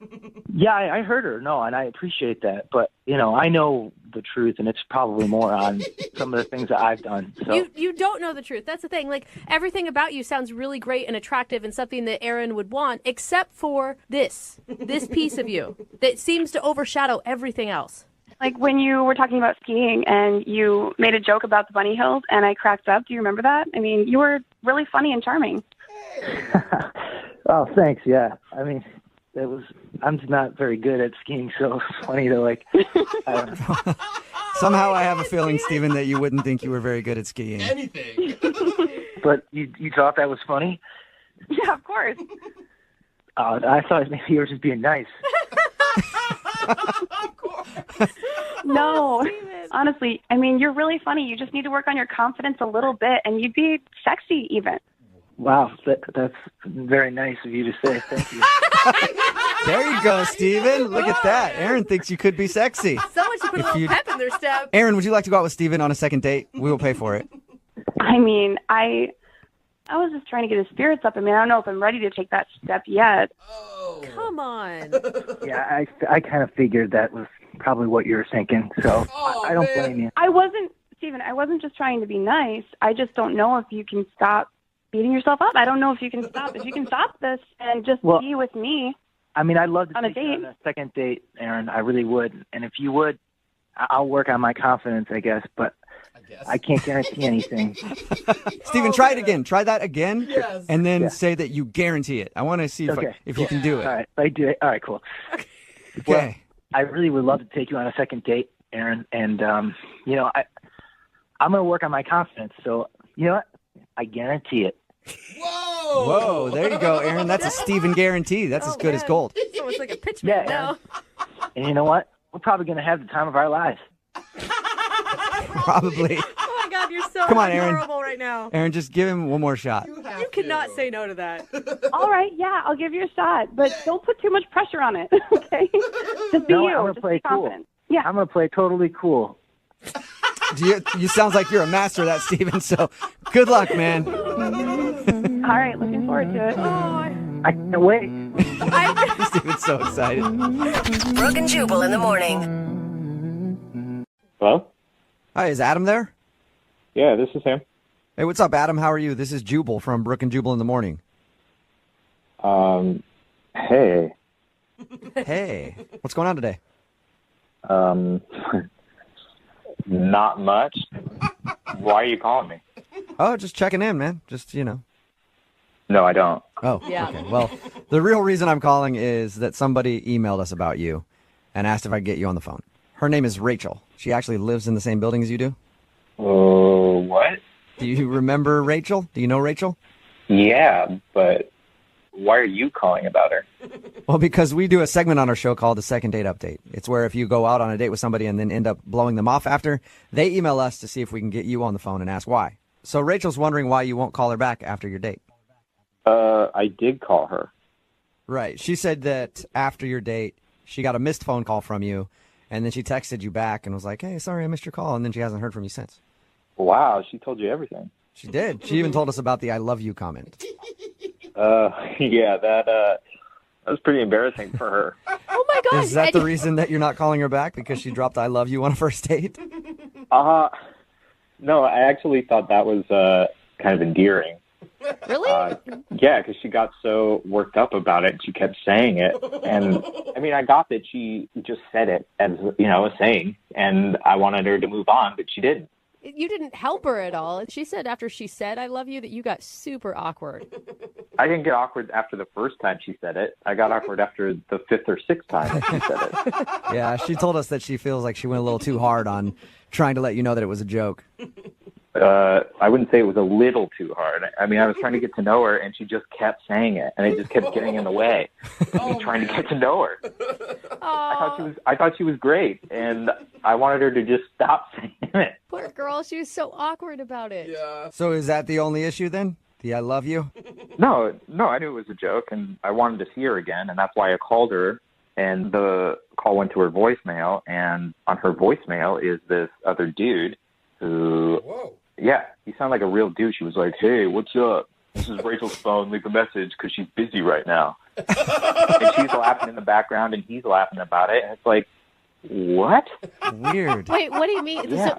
So you're not calling her because there was a guy's voice on her voicemail? Yeah, sketchy. It wasn't just a guy's voice. It was the way he was talking and the way she was reacting to it in the background. Don't you think it's just like a voicemail joke that just isn't very funny to you? It didn't seem like it. Like, who's this dude? And why is she laughing like she loves it? You don't know who the guy is? Why don't you just call her up and ask her? I mean, I might sound paranoid if I call her up and I'm like, "Hey, who's that dude on your voicemail?" Yeah, I could see that being like, "Hey, was it another dude? You seeing somebody else?" Like it's been one date. Already? But you are being that way since you're not calling her back and you don't know who this guy is. It could be her brother for all you know. You're right. It could be, but it might not be. And it's only been 4 days. I still haven't decided if I'm going to call her back. You know what? Why don't we just clear this thing up once and for all and ask who the guy is, because she's been on the phone listening this whole time. What? Yeah. Rachel? Hey, Adam. Hey, Rachel. So I guess I have some explaining to do. I'm kind of, I guess, relieved. But the person on my voicemail is an ex-boyfriend. Whoa! Okay. What? Why? Good question. I mean, it's really not that big of a deal. I mean, it's just my voicemail. I think it's really funny. I like the way he's putting on this, like, douchey, silly voice, and I sound really happy in it. It's just, it's just, to me, it doesn't seem like a... Wait. Time out. You like the way your ex sounds and the way you sound happy with him? Okay, look, it's really not that big of a deal. I mean, things didn't end badly between us, and I just thought it was funny, Yeah, but it's over. Are you not over him? How long ago did you break up? We broke up like 3 months ago, but no, Okay. I don't have feelings for him at all. It's just Okay. So, yeah, you are clearly not over him. Have you gone on any dates other than me since you broke up? Yeah, I went on one, but I wasn't super into him. Rachel. But Rachel, nobody listening believes that you're over your ex. Not one person. Oh my God, you guys! Just because I have a voicemail with someone on it doesn't mean that I'm emotionally attached to them. I don't We know. broke up, it's over. I feel like Facebook friends with their exes. People get coffee with them. It's not. I'm not in love with him at all. I don't know, but it just seems like you wouldn't even want to have hear their voice that often, let alone have that be on your voicemail all the time. Well, when I listen to my voicemails, it's not like an answering machine. I don't listen to it. I don't even think about it. The only people that hear it are the people that call me. You like the way it sounds. Do you call your voicemail and just listen to it? No, that is not something that I do. And honestly, Adam, I really like you, but we've only been on one date. And as we get to know each other, I'm happy to change my voicemail if it bothers you this much. That's a big step. It's not. That's see what I mean. It's not a big deal to me. It's just like I just feel a little on the spot and awkward right now. I just feel like I don't need to be bringing in my past. Right, it's my past. It's just a voicemail. I'm but not it's not your past. Him. You're still living in it. Adam, she said that she'll take the voicemail down. That's a first step. I'm sure she'll get rid of her photo collages that are in her apartment as well. She said she'd do it after we get to know each other. That's not. It's got to be done. Well, hey, Adam, would you like to go out on a second date with Rachel? We will pay for it. No. That was quick. Adam, you don't even give her a shot, man. I mean, you've gotten out of relationships. We all have. And after 3 months, it's sometimes hard to let go a little bit. Mm-hmm. She's ready, man. Yeah, she's clearly not. You say, so it's a no. You're not going to give her another shot? Listen, Rachel, I like you. I like you too. I think we got along really well. But I think there's some things that you need to examine. And once you've done that, hit me up. Okay, so you mean like Oh my 3 God, months? Adam, come on. 6 months down the line, Adam, after she's had time to heal? Yeah, I think so. I mean, oh my if they've God, worked together Adam, for a you're year. making a huge mistake right now. I just want to eat food and make out with you, and I'll delete my voicemail. It's not a big deal. I don't know what happened to you, but if you have bad experiences with people messing around with their exes or something, there is no unfinished business. And if you feel this strongly about it, there's nothing I can say. Come on, Adam. Did you hear Adam, eat some food and make out. Yeah, that proposal doesn't fall into your lap every day, Adam. Sounds awesome. If I weren't over him, would I be on the radio trying to get a second date with you? Come on. It's a good point. Would you still have his voice on your voicemail? You could be my new voicemail if it makes you feel better. Wow, I'm I'm honored, but I'm going to have to pass. Oh, I No. can't believe that. She was even honest the whole time. Come on. Sorry, Rachel. No second date. Man, I really thought it was because of the I love you thing, and now I'm learning it's because of something bigger. And It's because of the I love you thing with your ex. Brooke and Jubal in the morning. Hello? Hi, can I speak to Ross, please? Yeah, this is Ross. Hey, Ross. How are you, man? This is Jubal from Brooke and Jubal in the morning. Who? Jubal from Brooke and Jubal in the morning, the radio show. What radio? I'm not familiar. It's a morning radio program where we talk in between like songs and stuff. It's really on any You radio ever- that has a FM dial. Yeah, you ever heard it? That was a stupid question because you obviously haven't heard it. Good point. Okay. What do you want? Well, I wanted to talk to you because one of our listeners emailed us about you. I don't know what that means. You went out on a date with a girl named Cassie recently. Oh, God. Okay. That's a positive review already, Ross. And Cassie emailed us because she said she really enjoyed going on a walk with you and thought that you enjoyed it too, but now you're not calling her back, so she's wondering why. Why are you, I mean, you sound really not into Cassie at all. Correct, yeah. Okay, do you mind telling us why? Well, we're kind of in like a legal dispute at the moment. You talking about the car accident? How do you know about that? Well, she told us how you guys met, how she hit your car and then you got out and yelled at her and then stopped and told her she was beautiful and asked her out. And why would there be a legal dispute? It sounds like she rear-ended you. It was her fault. Yeah, I don't think I should really go into details or talk about it. Okay. Well, okay, so forget the legal thing, forget the car accident. Let's just focus on the date. Did you not enjoy spending time with her? Not particularly, no. Really? What? Didn't you guys, I mean, she told us that you held hands. Like, holding hands is pretty intimate. Well, yeah, I mean, she asked me to hold her hand when we crossed the street. I don't know if that's romantic or not. So it wasn't like you grabbed her hand and held on to it as a romantic gesture. No, I didn't pull like a Cary Grant or something. Yeah, she said, hey, can you hold my hand while I cross the street? And I was like, all right, whatever. Why? Yeah, sure, I guess. It's kind of weird, though. Like, is she scared to cross the street? I think she was trying to flirt. How do you go from getting in a car accident and being so stunned by her beauty that now you sound like you can't stand her? How does that happen? First of all, I'm not sure if I was stunned by her beauty. She was crying so much and freaking out that I was trying to do anything to get her to calm down. And I felt really bad because I just yelled at her like a crazy person. So I just said something. So you just said you're beautiful because you thought that that's what every woman wants to hear and it'll calm her down. Yeah. Okay. So you didn't want to go out on a date with her? Why even go?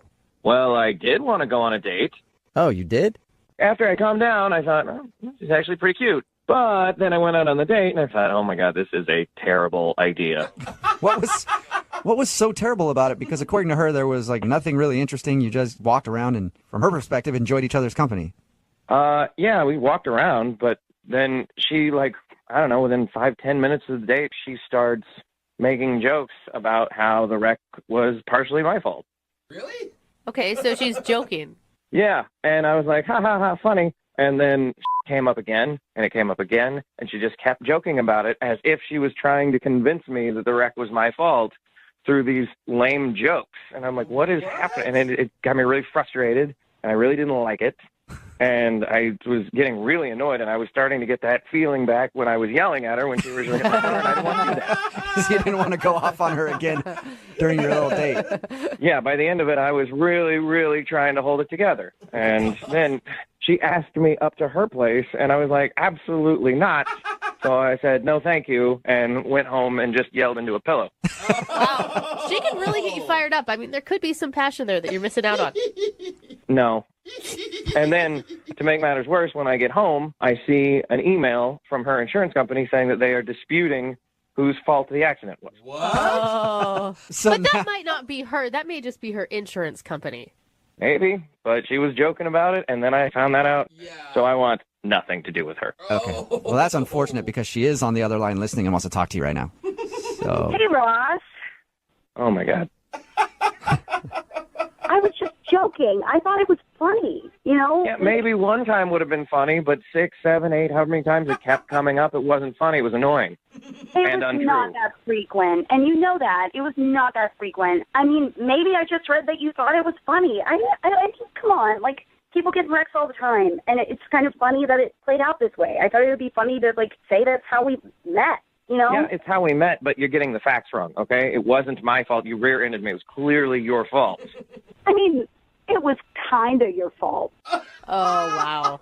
Like... No, it wasn't. There was no kinda. There was zero fault on you rear-ended me. That's how that works. Oh, come on. Don't be like that. Like, you know you were trying to hit me. I mean, a little part of you did want to hit me. Like, let's admit it. Are you crazy? I saw. I remember when you look in the rearview mirror and there was a face, and then, like, I'm in the back of your car. See, these are the kind of jokes that annoyed me on the dates, and that you're still doing them. Ross, are you sure that you didn't see a cute girl in your rearview mirror and slam on your brakes, just hoping that her car would end up in the back of yours? Right. I mean, I thought it was kind of charming. I see what you're doing. You are trying to get me angry again, like you did before, and that's why I stopped the date. Aw, I mean, you thought I was beautiful and I cried, right? Yeah. You're a very pretty girl. That's correct. Good for you. Yeah. This is not a game, okay? This is a legal matter. There are repercussions coming. This is not funny, okay? Stop trying to play it off like we're teenagers. Come on, Ross. I mean, we all have to admit, it's not all black and white. Sometimes there's a gray area, and sometimes, you know, like, we all have to take a little bit of the blame, you know? It's not that No, that's not how life works. That's not how that works at all. We live in a society with laws. Certain people are at fault and at certain incidences, and you are not getting it. Cassie's just messing. Cassie's trolling you now, Ross. You realize that, right? Yeah, you're all trolling me. You're all crazy. You're kind of funny when you're mad, though, Ross. I mean, I kind of get where it's a little fun. Why is everyone laughing? I'm losing my mind over here, and you guys are having a great old time. You're just getting so upset. I mean, she's just joking with you. And that's the point. It is not a laughing matter. Okay? This is not funny. No. What are you laughing at? I'm laughing because you're getting so mad and you don't have to. I'm getting mad because you hit me and you're not admitting it. And now I'm having to fight about it with insurance companies.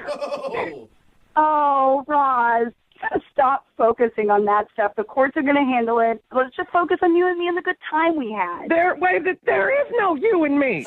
You and me aren't. That doesn't happen. It can happen, Ross. If you'll go out with her again, will you go out with Cassie? That is not going to happen. Come on, one more time. Just go out with Cassie, and we'll pay for your second date. Pay for a second date so you can make fun of me all over again on the radio? I don't think so. Come on, Ross. I will side with him a little bit where I'm sure you're having to spend a lot of time on the phone with insurance companies, and that can be a little upsetting. You don't have to talk to them. You can talk to me.